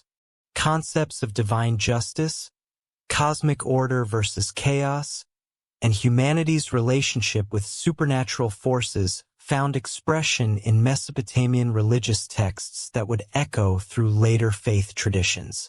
Even aspects of religious practice, from priestly hierarchies to ritual purification, from sacred architecture to theological speculation, show influences traceable to Mesopotamian origins.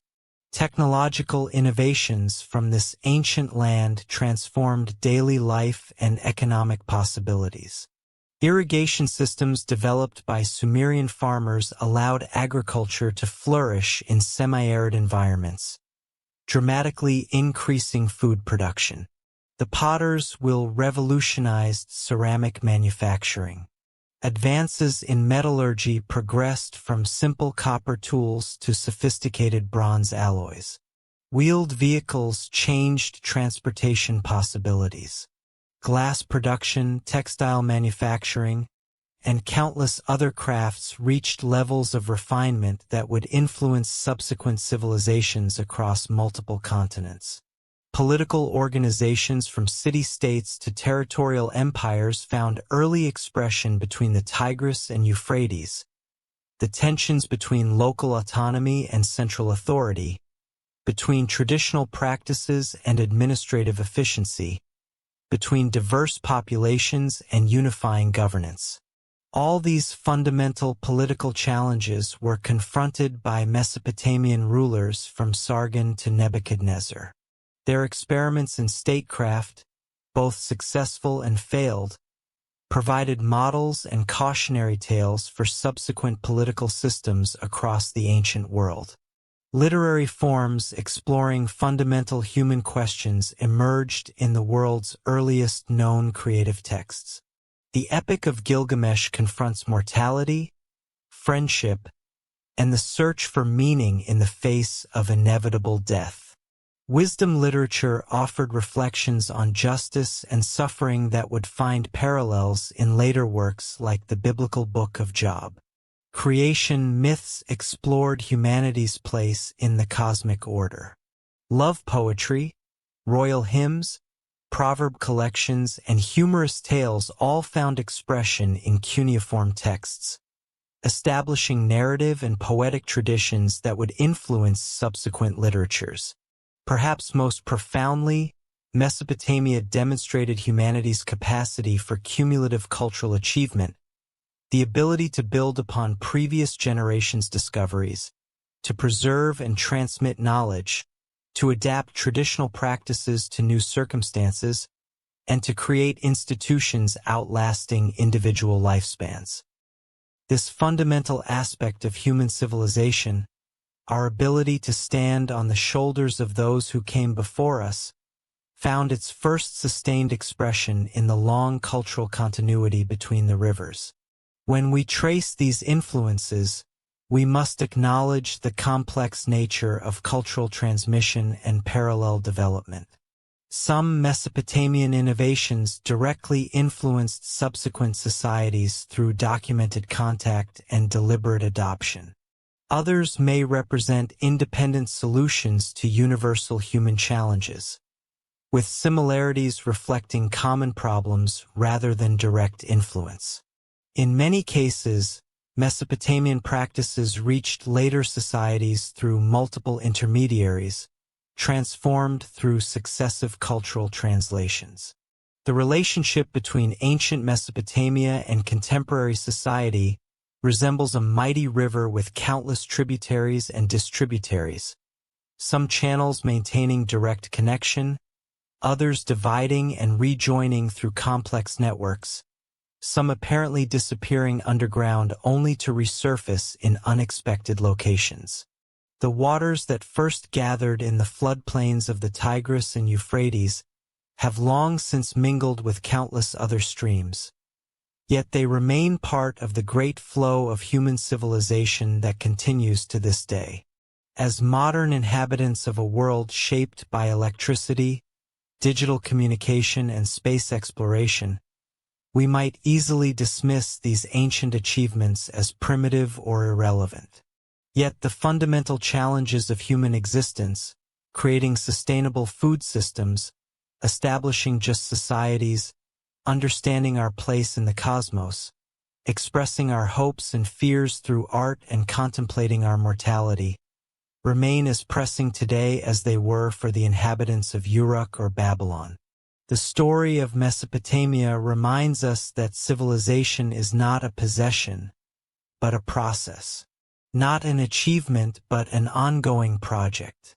It began long before any of us were born, and will continue long after we have returned to dust. We are inheritors of traditions, innovations, and wisdom accumulated over thousands of years, with roots reaching back to those first farmers who settled beside the ancient rivers and began humanity's great experiment in creating something larger and more enduring than individual human lives. As we conclude our journey through the story of ancient Mesopotamia, we can appreciate how these distant ancestors, despite the vast gulf of time separating us, grappled with challenges recognizable to our modern sensibilities in their triumphs and failures, their wisdom and blindness, their courage and cruelty.